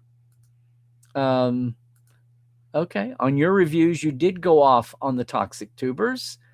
Oh, that's my name. I came up with that, by the way, 5 or 6 years ago. I need to hashtag that, right, to protect it. Who put down so many aspects to Academy. I'm like, if you watched it and didn't like it, cool. If you hate it and haven't tried, get off the stage. But they can't get off the stage because then there'd be no income. Thank you, Chuck A. I meant to say thanks, everybody, for the birthday wishes over the weekend. Thank you, everybody. The Betazoids are in for a rude awakening when they realize the Federation capital often has exactly 1 ship. That's why they're going for the extra contract language. They've got it. They're not dumb. They've got the deal. 6 ships at least. What is it? 5, 6. Yeah. You just assumed if somebody bashed it, they didn't watch it. There you go. Oh, Gerhardt, that was you up there on this. Yes, good point, Gerhardt. That's why I like having you in Portal, Gerhardt, but you're welcome here too, obviously. Yes. The teaser for episode, hey, Christian. Teaser for 3 makes it out to be an interesting one. Like I'm saying, I think of everybody worrying about this being a One Tree Hill 90210 teen angsty party of 5 show. This may be the episode that leans the most that way, and then it snaps out by the end. Just saying. Your critical feedback. Oh, your critical feedback on Communicator. It's gone and you miss it. Thank you. It's not exactly like I can do something about it now. Hey, Chad, you never review or rate any show. And look at you being sane and walking the planet. Your life somehow continues to go on one. It's only the ones with agendas. Well, I react to a show. I just say, here's what I said as I watch. Here's what I thought as I watch this. And sometimes I try not to just do what everybody else is doing. I've said that since day one. I try not to pile on. I don't want to do same-o. And I know I have a unique take at times because I am not every fan. I learned that a long time ago. Oh, you think episode 3 will remind everybody of EastEnders to a degree? You look forward to it. Okay. SFA has been at number 2 on P Plus in Germany for several days now, trailing only Landman, I think you mean, right? Very solid. Very good, Gerhardt. That's interesting on P Plus.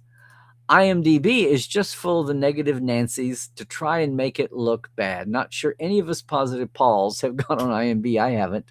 This is what I'm saying, Jesse. This is what I got to during my thing. I had two calls to action. Or in Life Support Live days, Dr. Ali, what did he call this? The thing you can do at home. I said go vote on IMDb and or Tomato Meter on the popcorn meter, and then talk to the people around you who are Star Trek adjacent or Star Trek curious. Star Trek may be good material, and if they don't like it, you can watch for free on YouTube's channels. So cast your YouTube to the TV or get a big screen and sit and see and say, hey, I've got this new show. Maybe this is the Star Trek that you should watch because it's easy to get into. It does kind of set itself up. If there's a lot of if you know, but it doesn't need to be. You do it. Hey, Anton, you do wish Star Trek could go back to producing 12. Yeah. Well, that's a yes. That makes a difference. These 10-episode seasons are not conducive to good storytelling. Well, I think it's. I don't know that it's about the storytelling as it is the story choosing. I think there's a lot more freedom and flexibility when you've got the 22 or 26. Yeah, I'm with you. And thanks for speaking up. I don't know if you're new this week or jumping in or you've lurking or I've forgotten you. But thanks for that.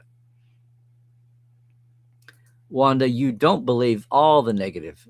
They just give hateful comments with no context and not even a saving grace line. Occasionally will, and even then it's usually a backhanded, damning with faint praise. But this is true.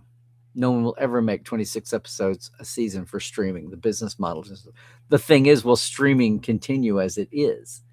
I wish they could do maybe 18. Feels like. Just can't in good conscience call 10 episodes a season. Yeah. Well, look at the Brits. They call the UK. They call 10 episodes a series.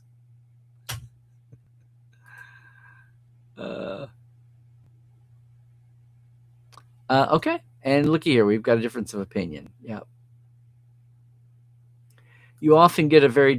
I wish we could go midway. A lot of things got crammed and a lot of... What's the term for when you do something in one show and it never gets referred to again? And I've even seen people going back and retconning like major events from original series TNG, DS9 that were never referenced again. Like, how do you not, be swayed by that?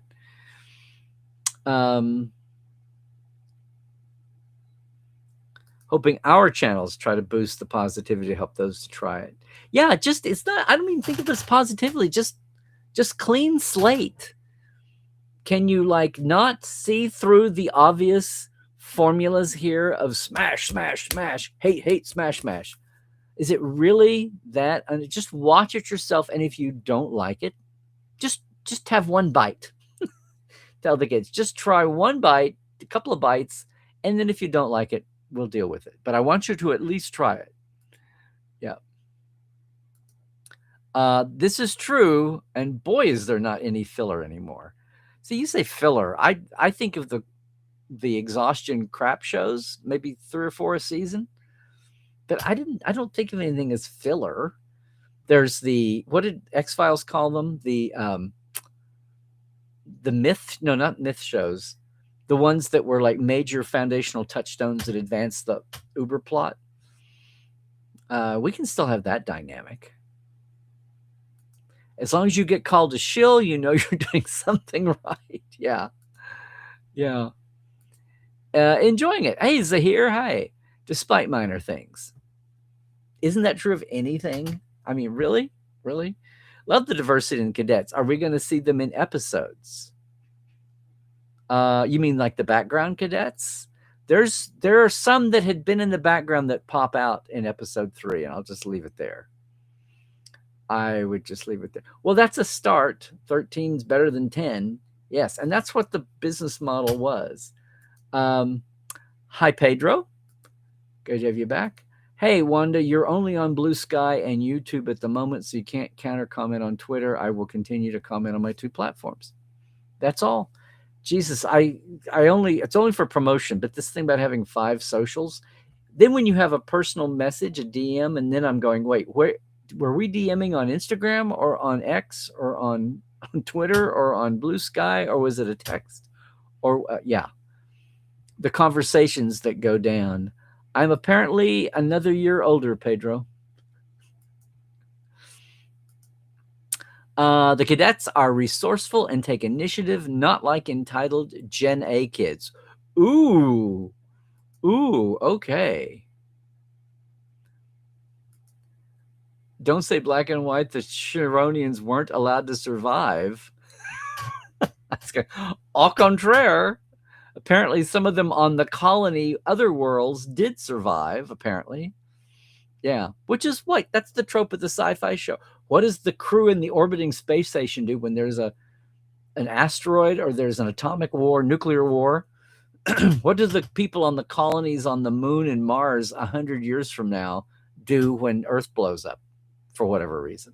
That's an old sci-fi go-to trope, right? Really? The cadet master doesn't know all the physiological info of the cadets? Could say more, but no spoilers. Okay. Pedro, just as a caveat, I don't mind being here, but not looking for a repeat of last week with the trolls on the stream. I will not be arguing my points to people who are questioning in bad faith. Okay, a lot of that was about communication and communication styles, but I agree. After a while, things just go down a rat hole, and nobody can let go of the bone. Okay. Duncan, Idaho, watched it. Poor writing. Okay. Hey, Steve, the last time I saw a write-in campaign work is when you, partially anyway, spearheaded Chuck. I did? I was just talking about Chuck being a guilty pleasure. I so loved that show, and I did write in to help save it. Oh, that's right. And Quantum Leap before that. And there's no reason all Star Trek fans shouldn't write in, rate this show with sincere numbers, and share any criticism. But anyone that believes their single negative opinion is actually going to change things just to hear their head rattle ain't worth mud. Well, see, Steve, there was a time when self-head rattling wasn't an industry or even a micro industry. That's good. Good to see you, man. See, look, Grandpa Vanderhoff is not dead right.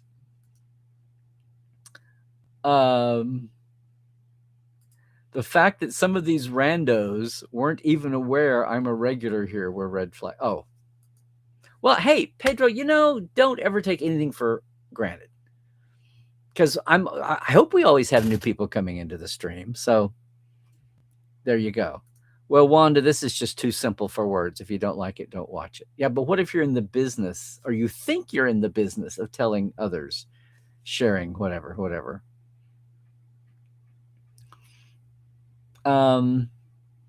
Why do you not like that? The comment about bad writing. Okay. At the risk of going down a rat hole, maybe a couple here, I'll see. Jesse, your coworker is going to give it a chance because she loves young adult series. We shall see what she thinks. Yes, if she's coming in from a Zero Trek perspective, that will be interesting. Anyway, the first episode of Academy was shown on YouTube for free, but only for US viewers. For some reason. Well, I know. They want to live in a global world, but then they still want to not act like it.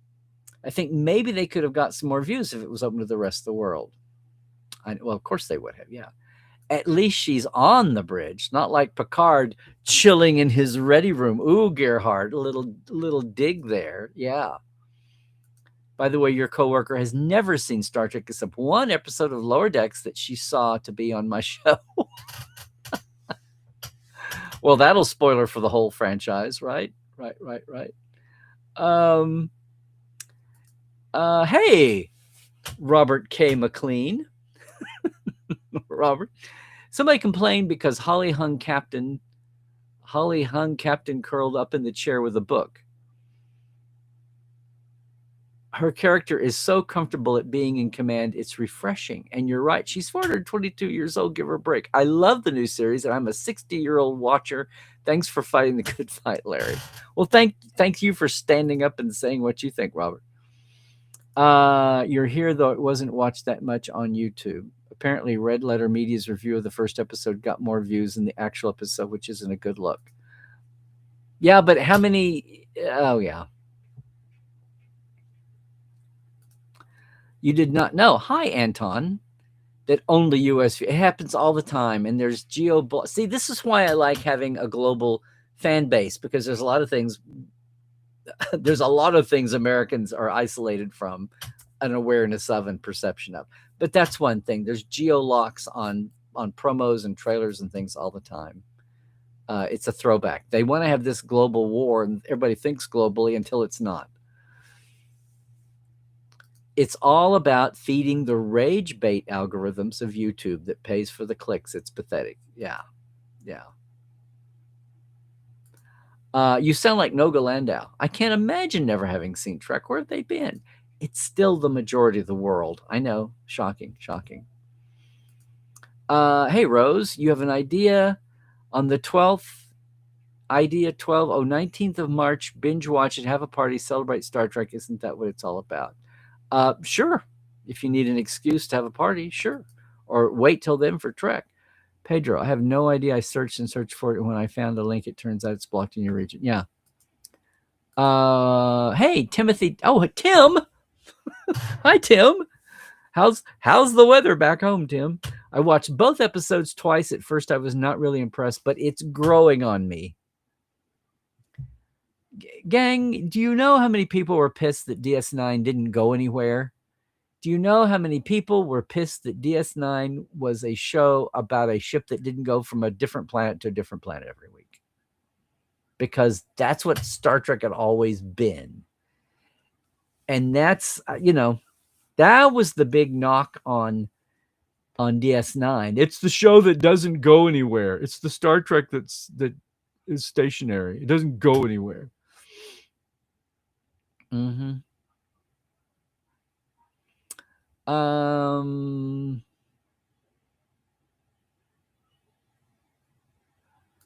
What now, Pedro? My favorite toxic. I have a favorite toxic YouTuber. Okay. Dancing around about the fact that his live stream of his Spock action figure got more views than the episode. Well, that's just online world. More views than the episode on the internet. A lot of, oh, well. Yes, that's exactly. If you've cultivated an audience as long as he has, then yeah, you're going to have a little bubble there. And yeah. Don't mean to defend your views on this, but you've recently been correctly the detractors on some things they've been getting wrong in the show, and continue to get look at sites. Okay. Wait, what'd you say, Anton? I'm back scrolling. Oh, yeah. About only US viewers having the free. It's the biggest market, and they don't want to, whatever.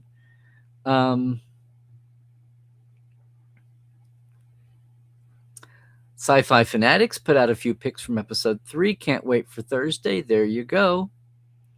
Hey, Narda. No, it's always good when we can have the Outback in with us. Thumbs up from me, from you. There you go.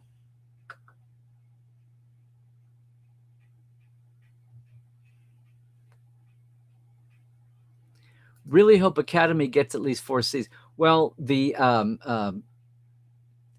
Steve Weintraub at the Noga premiere Q&A post screening, the little one in LA, asked about this, which I hadn't even thought about. But he said, let's say the show gets renewed. Are we going to see cadets graduate and new ones come in behind them, underclassmen? And she said yes. So they can at least do that in one cycle.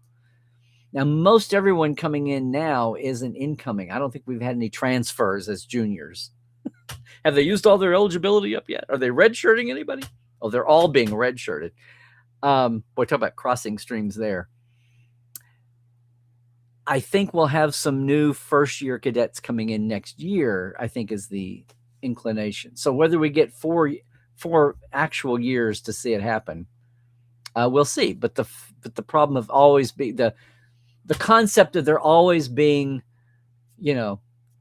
cycle and flow is something they're going to pay attention to. Oh, hey, Rob. Yes, your favorite character is number 1. Reminds me of a gun sergeant. I want to know the character. I think she's evolved very quickly too, as a character, and as actually as Gina performs the character. Star Trek postgraduate. Yeah. Oh, Donnie, you're fine with Academy being Kurtzman's final project under his stewardship. Well, there you go. Now wait, Holly's part lanthanite, so she will not live as long as whatever. Oh, Narda, it surprised you, but it became so fresh and not trying to be something it's not. My dear non-Trekkie husband sat in silence and didn't move because he was really taken aback by it. In a positive way? He was stunned into silence by actually liking it? Does he just not enjoy the rest of Trek and he puts up with it for you, or does he leave the room? I'm trying to get the nuance here, what you're saying. Just in case I didn't get that up there. Okay, Rose, we'll see you later. Hey,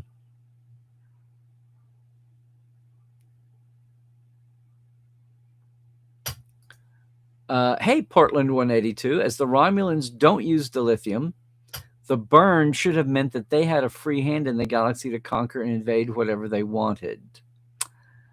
That's a thing, and we have not really heard. But see, remember though, okay, again, you're stuck in the 24th century. Remember, the Romulus was gone. They were crippled and already nomadic and scattered on their colony and backup worlds. And we know that the Romulans have already, so much so that they've already merged with Vulcans on Navarre. They have been there with them for a while. It's the fact that Navarre came back to the Federation. So you got me going there for a minute, 120 years ago. So does that mean that they reunited before the burn? Now that's a question. Things looked a little unstable when we first visited them on Discovery. You could still see the cracks and the tensions, but maybe that's inevitable. It's just going to happen. That's a very good point. I now want to know when Navarre, was it mentioned or has it not been nailed down? Where was the Vulcan-Romulan reunification vis-a-vis the burn? Ooh, that's a good one. Thank you, Portland 182. Is this your first time to a Tuesday? If not, I will remember that. And if you popped up before, apologies. We've got some really long timers here and some Portales in the mix too. Everything was perfect at the very start of TNG because perfect is boring. Things are getting progressively worse through the entire Berman era. Q, Borg, Dominion, Badmirals. Better to start low. Every single video you've seen has been giving SFA a bad review. It's not a good look for the anniversary. Well, Pedro, there are lots of videos that are giving it a good review or a mixed pluses and minuses. There's lots of videos that aren't, like I say, sledgehammer, single adjective, dumb, stupid, bullshit, those kind of things. Darker side of YouTube is now people know they got clicks, they will continue. Exactly. But for now, it's a hot spike. Where will they be in 2 years? Yeah. As far as language and dialogue in some spots go, you do miss intergalactic speech. Yeah. Wait, what? Aggressively relaxing, but also get a costume? I missed the setup for this. Aggressively. Or what you're reacting to. I don't know. But Good to see you too. I think it may be a first time popping up. I don't know. Yes, Jesse, this is my point. Bad reviews always get better clicks. It's like, it's like the wreck on the side of the highway. Everybody has to stop and look. Well, I'm glad you could drop by for a little bit, everybody. Go check out Crusher Convo, Jesse's channel. Narde had a few flaws, but I tend to get past the little nitpicking in canon, but I do hope it cleans those up as the show goes along. Canon is so important. It's meant to be our future universe. Well, canon's just meant for you to take the show seriously. Is it consistent from show to show and series to series? If not, then why call it Star Trek?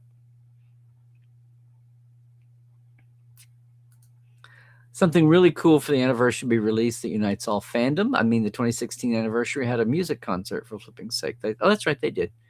We'll see what evolves. It's a big galaxy, Mr. Scott.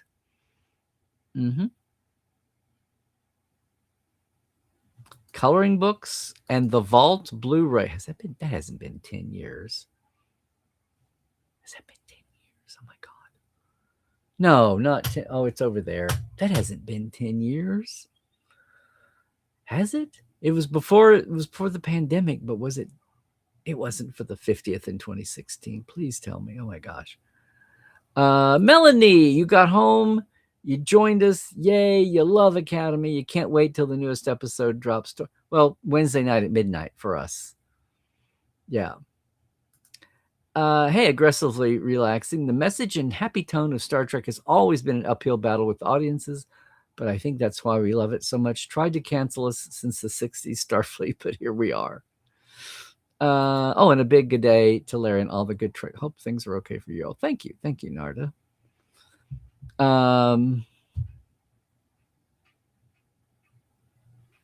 Okay, Morbid Mind.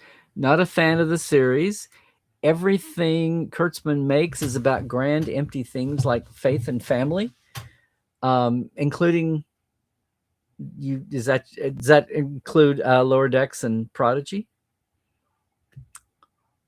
I thought faith and family was kind of especially the theme of Picard season 3. But okay, appreciate you saying. A delusional belief. We're in a post-Twitter world. If those people existed, they would be posting about it. Well, a lot of people left Twitter. I'm just saying. I think if there's any 15, 16, 70 years. Now, look, Morbid, it's a lesson you learned a long time ago. Online world does not reflect. Online fandom is not absolute all the fandom. People have lives. They may post, but they may not do it 9 times a day. They may do it once a week. And maybe those are bad online people because they're only on once a week. But that's the truth. When you post things and you see people reacting a week later, that's kind of the reality it is. But if you're not mainstream, if you're in a passion corner like Trek World, that's just going to happen still. The whole world does not hang on the internet 24/7. Yeah, I know carrying your phone around does, but some people still have to put their phone away and go to work, or they have to take care of family or whatever. Yeah. You don't know that there is a silent majority. Paramount's figures started strong and then have gone quite downhill. Okay. Well, part of this is we just don't have metrics or whatever. Hey, Timothy, you think the next Academy episode might be a little bit like The Naked Now in Time? Well, there's not intentionally nudity. I'll say that, okay?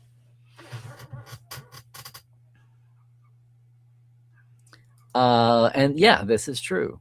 Now, the old trope about you have to wait for season 3 of anything for Trek to get good, you don't have room in the 10 episode, quick turnaround streaming. You can't wait for season 3 to get good.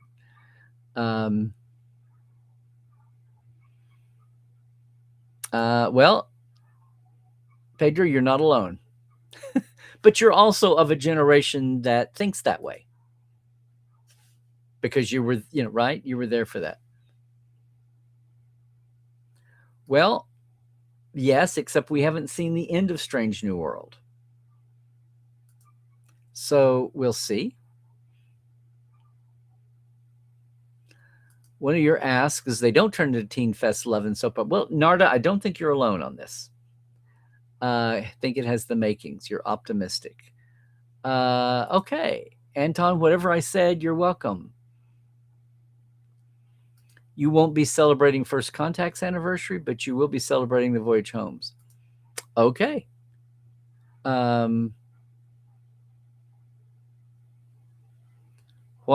What is in the Mennonite communities in Texas? I don't know. Hey Melanie, I know, but until then, look how online fandom has evolved, and we had you here, and all the weeks of Life Support Live. I remember that. Oh, the Mennonites and Amish are Luddites, unsurprisingly. Okay, yes. Where to? How far back? 30 minutes top, random. Almost all of the chat made it this week, Christoph. Hey, Sherry. Well, you're here in time to get to the chat. Anton. No, that's my little thing I do for the YouTube edition. We have two endings, and if you're here live, then you get to enjoy this because I'm not going to put a 2-hour video up while we're doing it. There you go.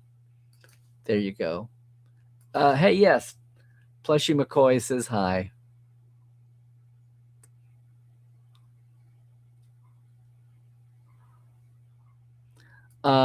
Yes, Christoph, I've got to get that out tonight. I'm having a trouble with my guest pinning her down, but we will for sure have European Midday Portal 47 tomorrow.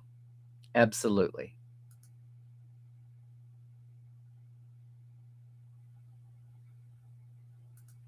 Well, I think Morbid Mind, there have been like several shows they have rough startups, and then they actually do have real fans on the staffs, but they start out in junior levels.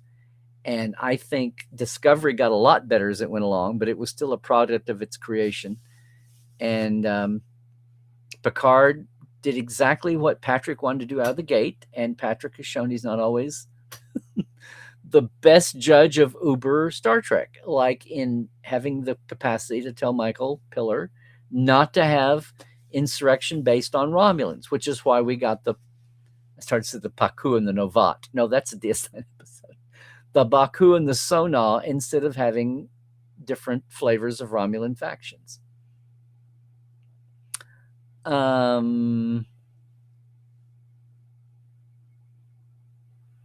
It's not just MAGA supporters, it's much more than that. I think you're right, Pedro, there. Hey, Sherry, you saw the first episode last night and reran it for 20 more minutes. You really liked it? It's like fans of the TNG movies are making Trek now. And Maria!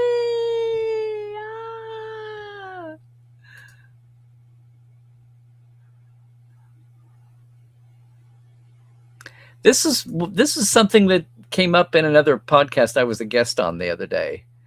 Have they had a chance to meet? You would think so. But I just had this revelation a while ago. Is Ake is 422, like given these age ranges, is 422 like a baby or a toddler or an adolescent? Is she a teenage Lanthanite? Hey, David, the previous 2 hours don't miss words. What do you really think? Wait, are you being sarcastic? I thought it was pretty clear.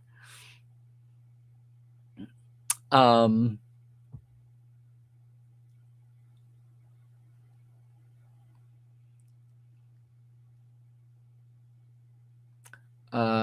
have made some great stuff superior to modern Trek. Well, maybe. Again, it's like you can't speak for everybody, and even the places you go to don't have everybody. People don't know to be at places.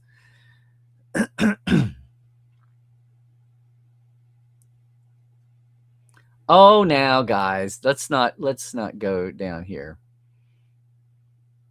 let's not. We're kind of a little. Nomad, this is the first time I remember seeing you pop up, so I'm glad you're here. But let's not. Oh, let's not go there.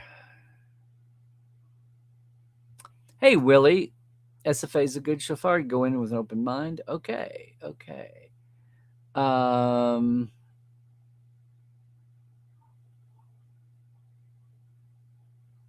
Well, this is one of those questions, Nomad. Sometimes, as we have figured out the last few years, sometimes there's money in them, our chaos seekers. So, yeah, it's clicks.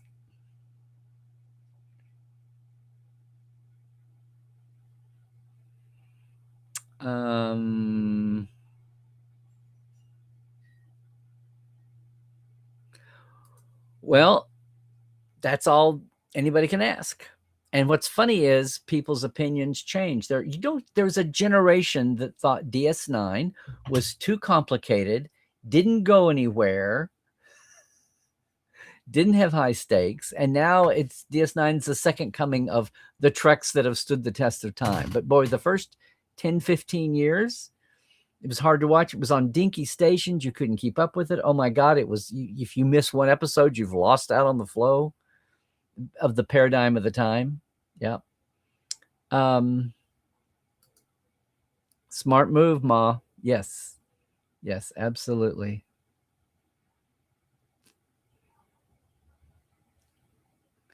If we reject people who like or dislike something, it becomes a partisan community and channel. That's very true until there's actual, harming being done. And I know online you think, well, what can actually be done? Da, da, da, da, da. Yeah, Netflix has been removing older Star Trek because Paramount, the new management of Paramount is saying, let's pull everything into us.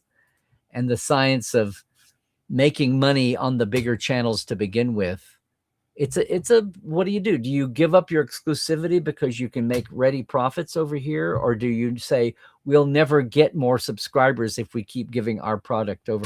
Is it a provincial feeling about our product versus things other people make?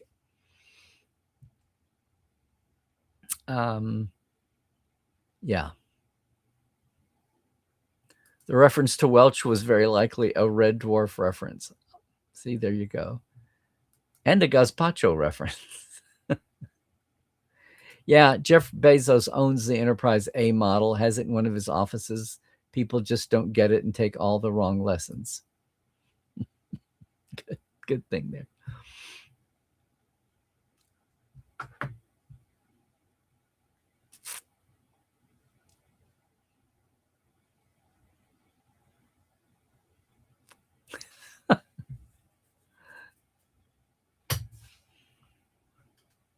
Oh, I didn't realize this, Sean. SG1 had topless scenes in the pilot, and then they edited them out because it was on cable. See, they were appealing to what they could do with cable.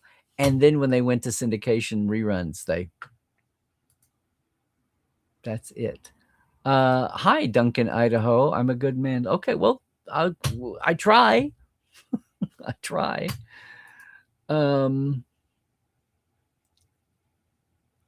It was full on, full frontal. Okay, then.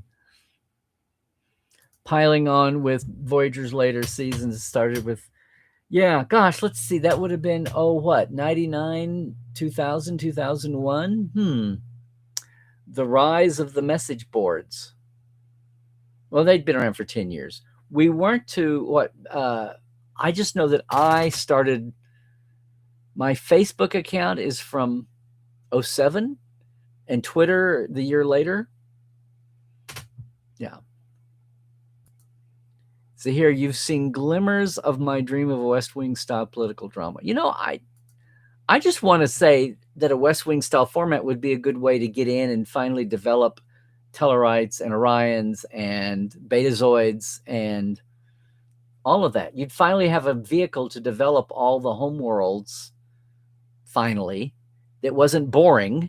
And you could still, as they're doing on Academy, you have a ship there, a courier that gets you out into the action.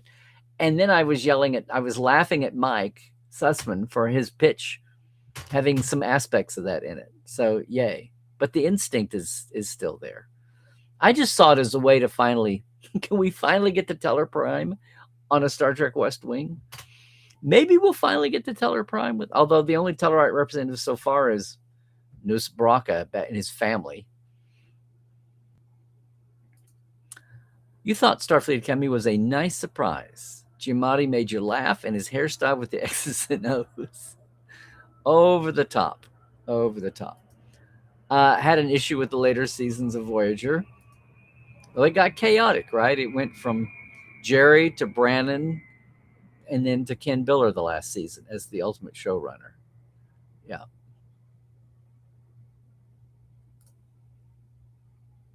Any fans of Buffy will remember Buffy speak. They would use real teenage dialogue without falling into cliches or dated language. It doesn't seem dated 25 plus years later. Yeah, what I remember about Buffy is just all the under-breathed dialogue delivery.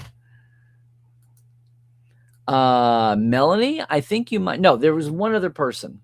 Most of the people that I see who enjoyed Section 31 are Michelle Yeoh fans, and they love her in anything. And a lot of people who aren't Star Trek fans love Section 31 because all they want to see is Michelle Yeoh, fighting up a storm, kicking up a storm. Otherwise, yes, you're the only fan I know enjoyed it. Definitely, it was too.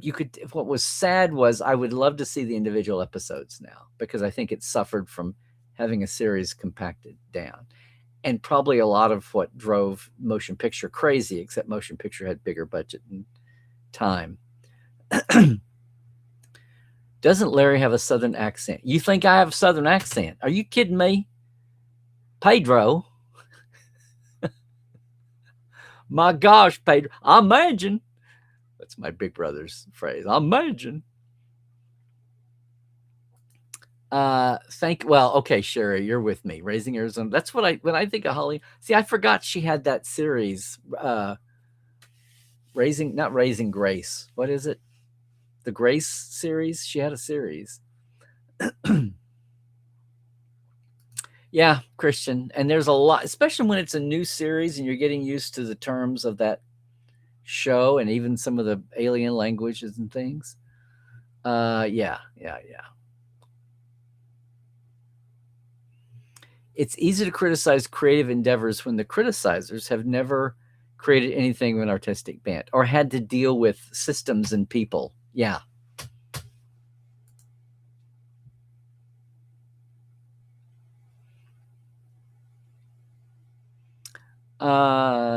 Just on Holly Hunter, you don't have a problem with that. Dolly Parton was the best part of the Orville. She just doesn't seem to open her mouth, talking through her teeth, and ADR exists too.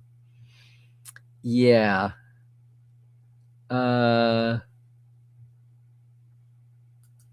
lot of YouTubers have a secret skill they're terrific at. Some YouTubers and Twitch streamers are terrific artists. And what is the secret skill? Just manipulating negative emotions into action, like apparently the new political class is good at doing. Speaking of Netflix and shows that have the word star in the title, under 2.5 hours more till the launch of the new live revival in Old Town. Oh, really? Star Shirts. They're going to have an animatronic Ed McMahon over there?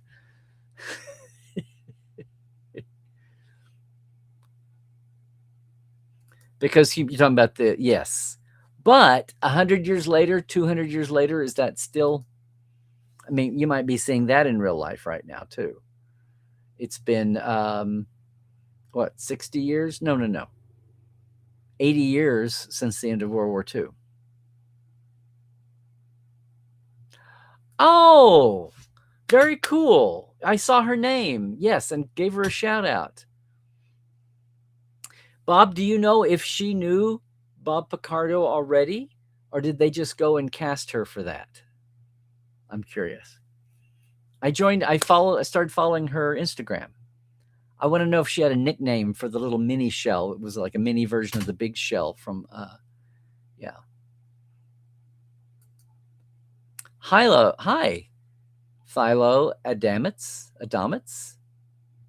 Philo. Another name here, so I'm glad you're here. I don't know what brought you over. What are you saying? Sure, just don't. Oh. I'm back scrolling. When the critters, yeah. Well, now that's the other extreme of it.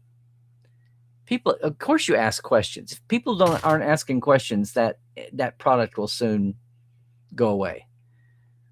Star Trek kind of pioneered the thing of people biting in and not letting go. Didn't let go after cancellation. Didn't let go after the first movie.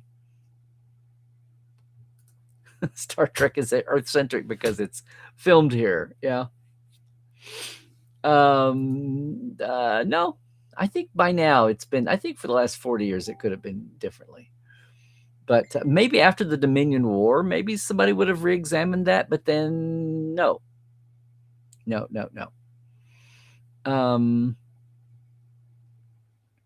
Like I said, in the beginning, yes, but after 200 years, I'm just saying.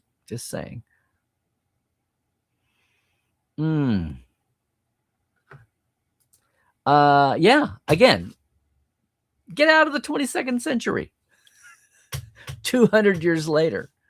Just saying it had evolved. But they'd made this big investment in marble. The buildings, right? Thank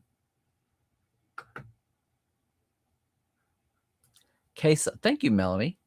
Case of mumps as a child led to permanent hearing loss in her left ear. I'm almost completely deaf, doing a lot of ear infections in my life.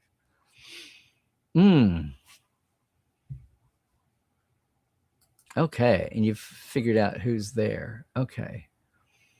All you guys sidebarring. Oh, Sean. Enjoy the year of 6-7. Why, thank you, sir. What is that? Is that like $3 in US dollars? Has the currency collapsed yet? Jesus Christ. But thank you for that. Oh, they don't. Oh, it does say it. Yes, it does.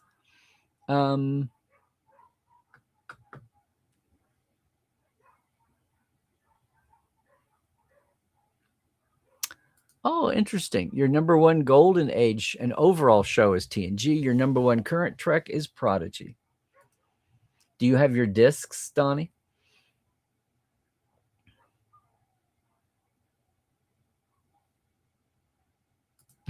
If they really want to cancel a show, they just ignore it like they did Prodigy. But Prodigy is still the weak sister on the ratings of all the modern shows. Far more people have probably seen Section 31 than Prodigy. Of course, it's a movie versus series, but still. I'm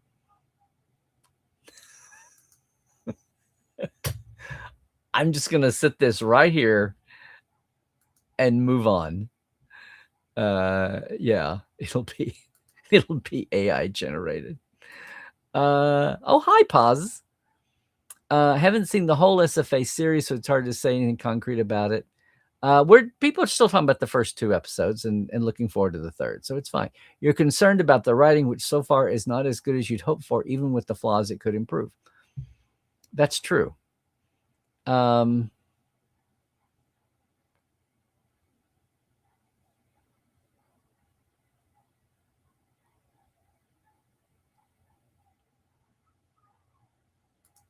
10 episodes is a series. What nonsense. Morbid, I think what you mean is, I was saying the Brits, they use the word series for season. They'll say, oh, it was in the 8th series and the 9th series of Doctor Who, but back in the 15th series, and it used to drive me crazy when I was a kid. And then when they say series, they mean season. They don't use the word season.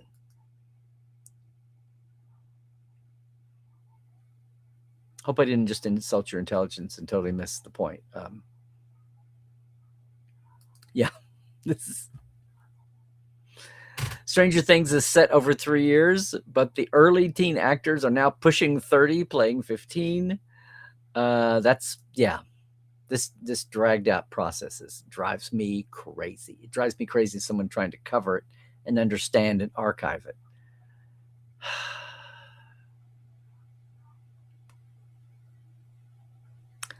Yeah, Nomad. I think a few million people have taken that point. Yeah.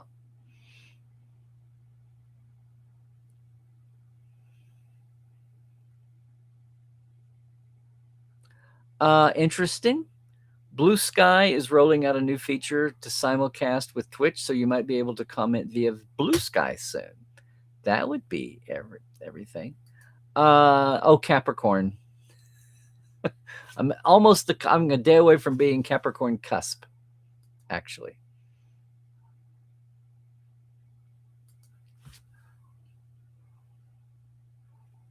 Yeah. Reality shows are the most unreal thing ever. Manipulated. It partly gave us our current mess that we're in.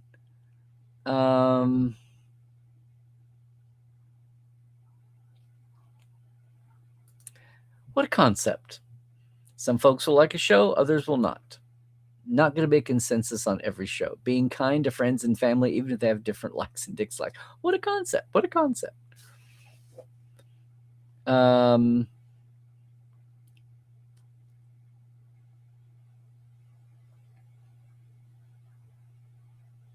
Well, yes, Morbid, you and about 4 million other people, apparently. 4.7 million, maybe. Yeah.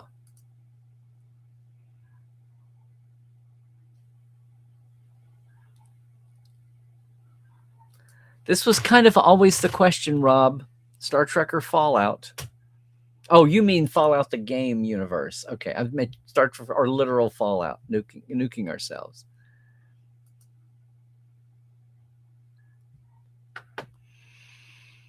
Well, part of this Morbid is, they have like those really quick, they can conjure up a phaser in a couple of seconds from their controls. So I think the idea is maybe shoes are not as complex to conjure up on a 2 seconds notice as a phaser.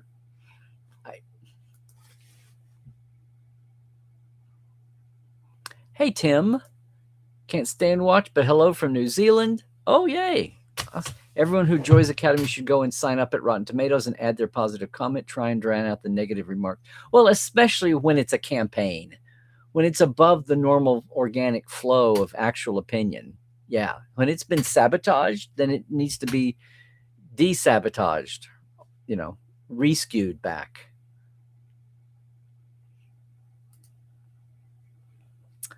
Sure, you watched it on Pluto with the commercials, right?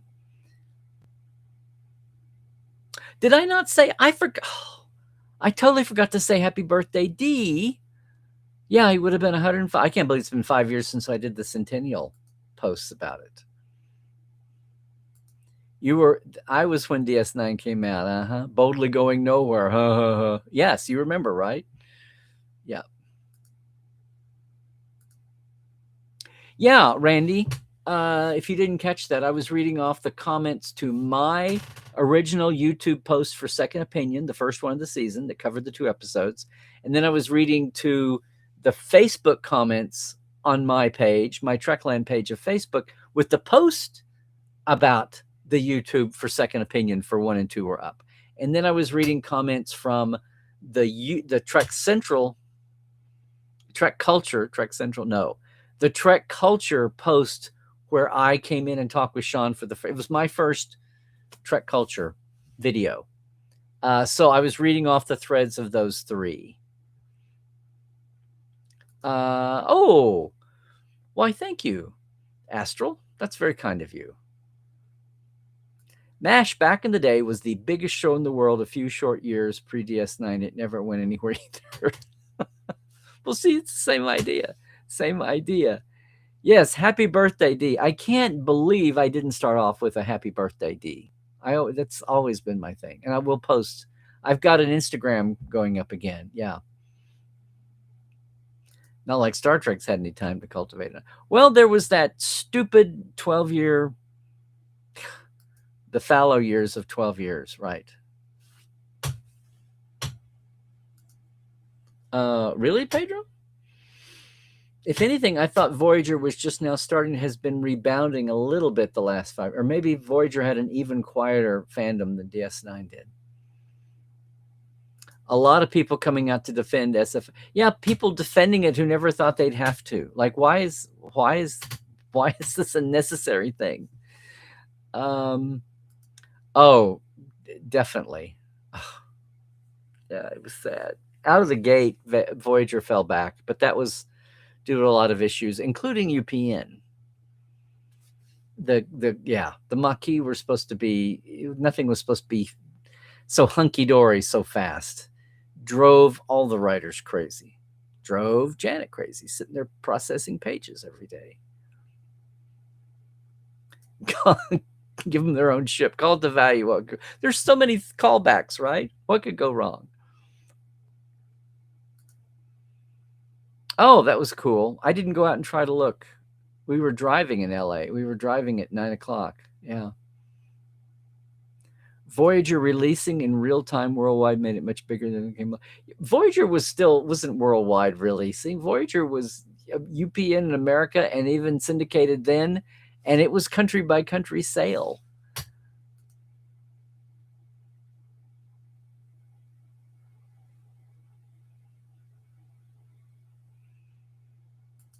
The comic relief drill instructor, a very specific kind of comedy, who's also developing pathos that you'll see in episode 3 too. Oh, your wife wanted to rewatch the 2. That doesn't happen often. There you go. See, Holly Hunter has a full Lanthanite parent. Bring in Dolly Parton to do a Majel Barrett impression. Hijinks to ensue. Yeah. No. Romulans used basically a small black hole star. They used what's it technically called? No, that's in Timescape. And Troy says it, and Marina's made fun of the fact that Troy knew something about Romulan engineering that Data nor Geordi knew. She had to tell them. A quantum singularity. Quantum singularity is the core of a Romulan warp drive. No, I haven't got to see it yet. I have a cup. It's hidden. I have a cup over there. I helped with it. I had some footage from an interview that I never posted from 10 years ago. Yeah, dilithium isn't a power source. It's a power focusing mechanism. Low warp is possible. That dilithium is seen on the Phoenix in First Contact 1-2. Yes. Hey, Shelley Hoovian. Hello for stepping up here.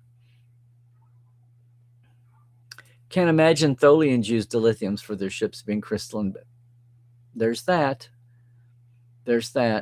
I'm not saying that. I'm saying Romulans evolved and passed. Hubby loved and enjoyed and respected TOS, TNG, DS9, and even Voyager. Same for the movies, but anything after that he didn't enjoy. Didn't enjoy Enterprise, but he liked SFA and said, "Okay, you've got me with this show." Well, there you go.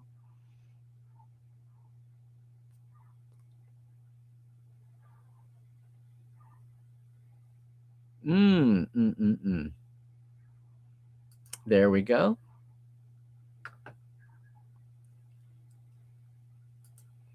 Yes, pre-decade. Yes.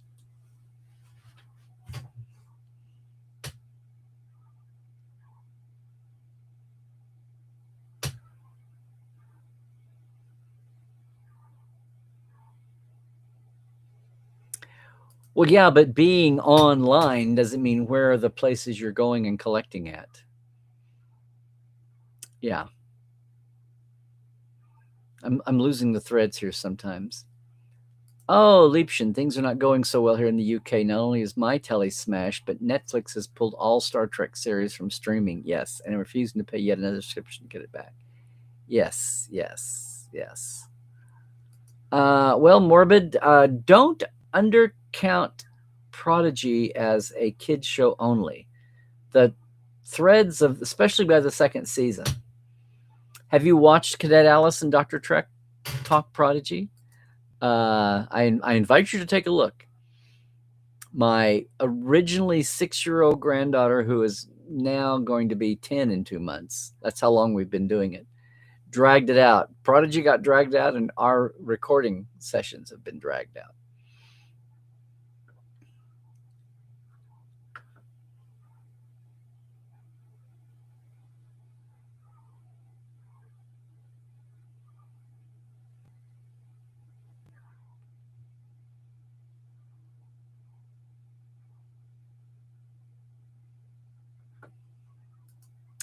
Oh, mm-hmm. Yes, good point. Gowron, Gowron. Gopher Volunteers got in free. Hey, Melanie, there's still conventions. SoonerCon does that.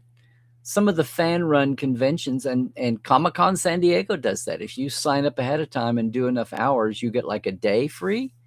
Yes.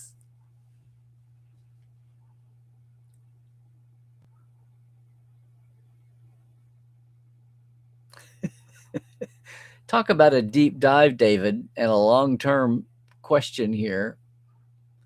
We'll see. Is radiation in the entire galaxy really, not in pieces or one spot in the Kelvin Empires section of the galaxy?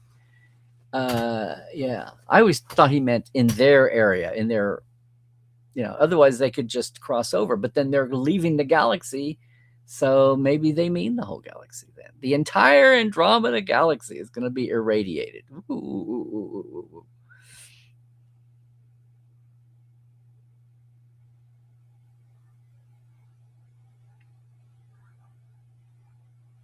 Well, Pedro, you're in a big club. You're in a big club.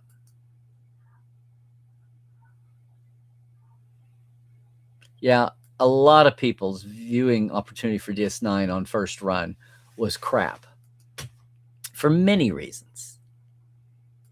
Oh, your nitpick is that Caleb had to get his hair cut along with the uniform via transporter arch clever, but the Klingon didn't.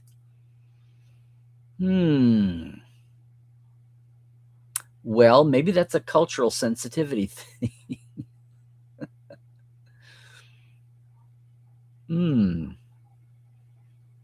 Okay.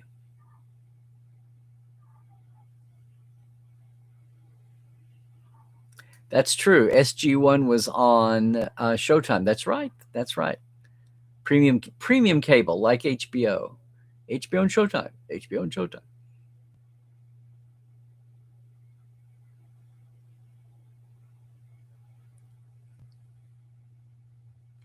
On Rotten Tomatoes, the critic approval went from 83 to 87. Oh, the popcorn meter got down to 35. I didn't know it was that low. I thought I'd seen it being 46, 47 and down to 43. Yeah.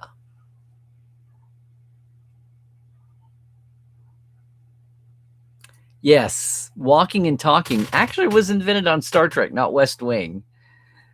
Of course, they had the long tracking shots, but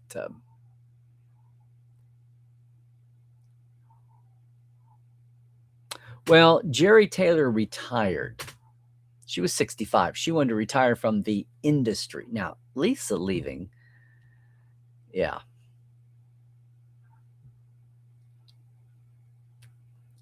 Thank you, Tim.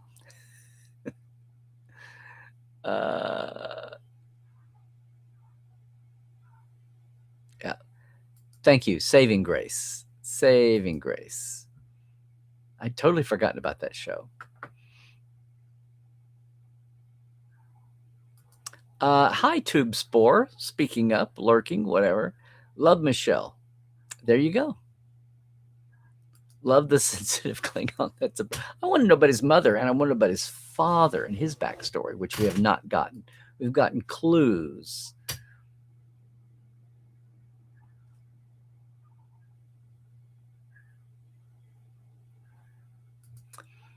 Some YouTubers' secret skill is something like being an artist. YouTube gets more views, so they do that as a job.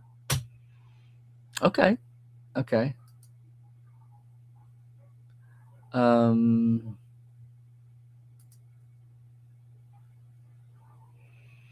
Picardo does sing and had opera training, and he knows it. Plus, he's how old is he now? But back in the Voyager days, he did some himself, and then I think when the EMH got up to a certain point, they had a real opera singer dubbing it in. Let's see.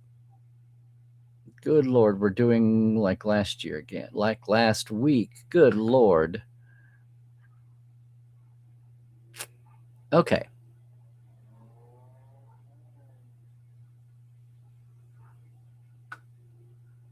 I bend over backwards Pablo, to accommodate people, because I know people don't just have opinions, they have moods, they have good days, bad days, they have different lives and backstories, and trauma episodes, and people around them in the moment, and it's just people all come from a different place, and they're existing at a different time. And unless it's absolutely harmful to a majority of people online somehow, I really, unless it just gets, sometimes things spin out and they become pointless.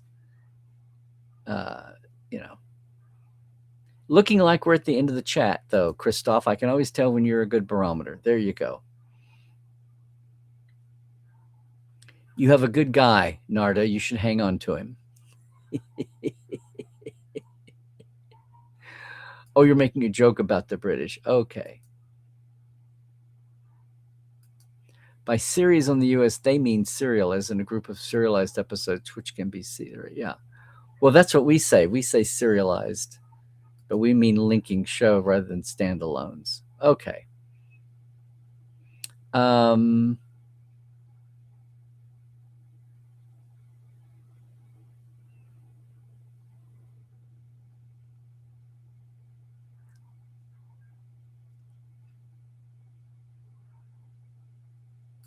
Well, that's British usage.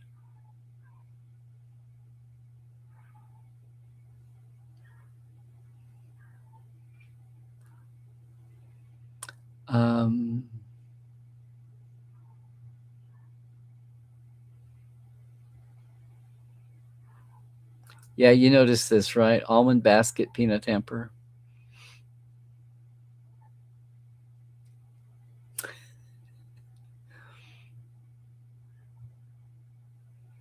Voyager had a built-in audience of thirsty TNG people. DS9 had it. Yeah, but it was on UPN when it started with Splash, and UPN started losing stations. They were never in 100% of the country. Yeah.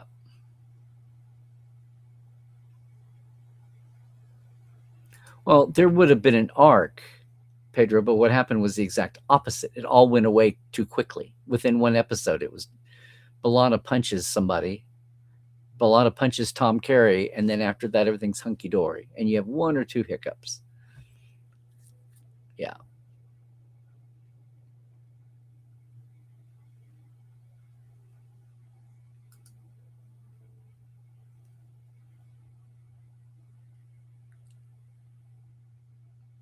Yep, the global experience of trying to watch. I saw mentions of characters in the same species. Oh, YVW? You're very... you got me, Astral.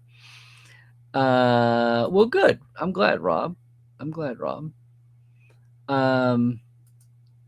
Yeah. Tomato meter is at 87. The Kelvins bring the Andromeda strain with them and buy any of it. Yes, exactly. There we go. Oh, a Will Rogers quote to get us through the insanity in the world?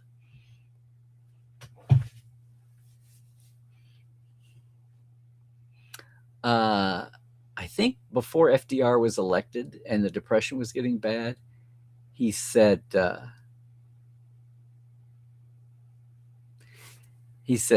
look, last year they said things can't go on like this, and they didn't. They got worse.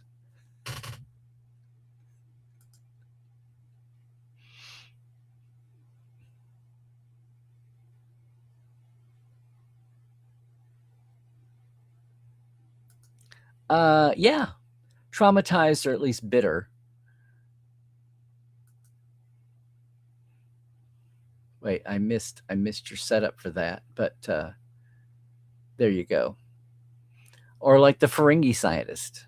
That was the whole misfit. That whole team she put together was, yeah. Oh, you've come out of the Blue Ridge, still up there where it's been, what, a year and a half since the fires and the floods? Yeah. Good Lord. Yeah. Good on you for all the work you're doing up there, Sherry. Yeah.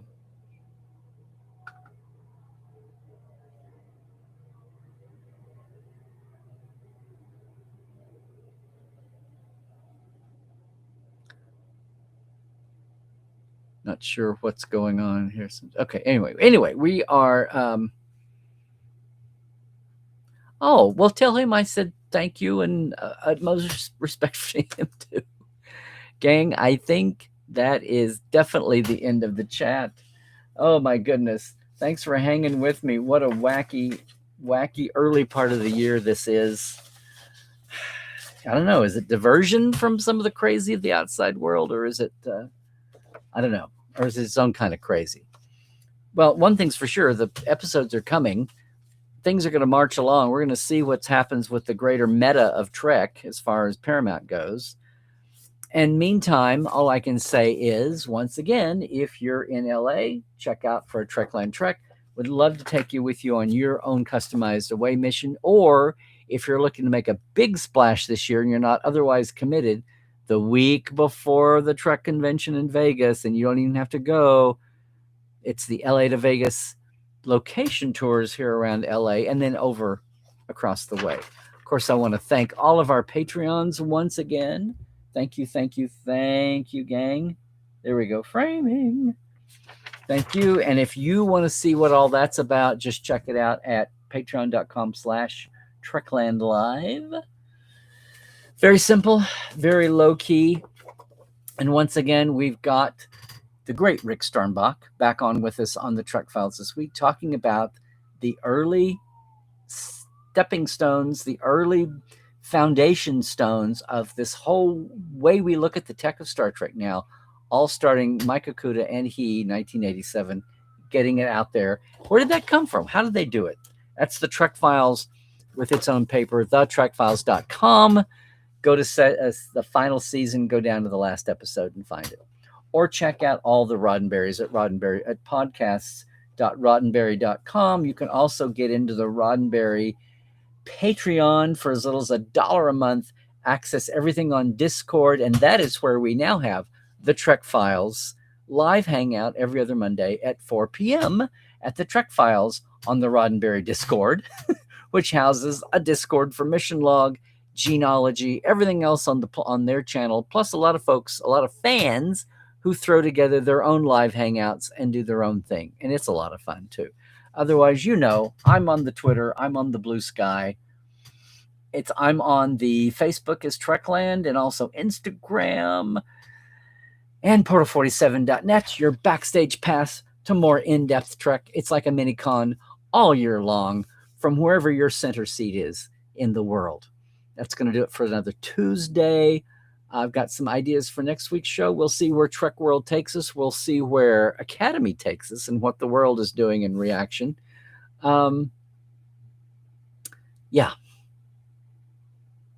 Yes, just one little takeaway here. How many of the old man cranky danks?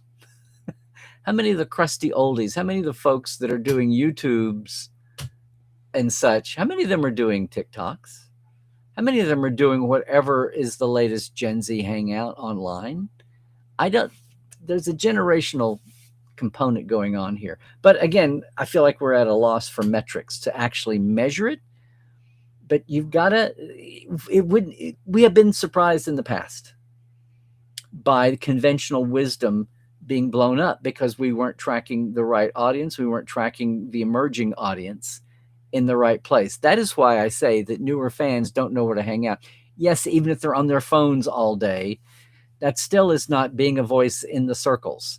But that eventually does change. And sometimes it blows up, it hits critical mass and goes. That's what happened with TNG. It's a different world than 1988, but we'll see what happens. Meanwhile, I look forward to being back here with you next week. I'm looking forward to having the Portales tomorrow for the European Midday Ask Dr. Trek Roundup. I look forward to hearing what you have to say of Second Opinion this weekend when it comes out on hopefully Saturday for episode 3 of Academy.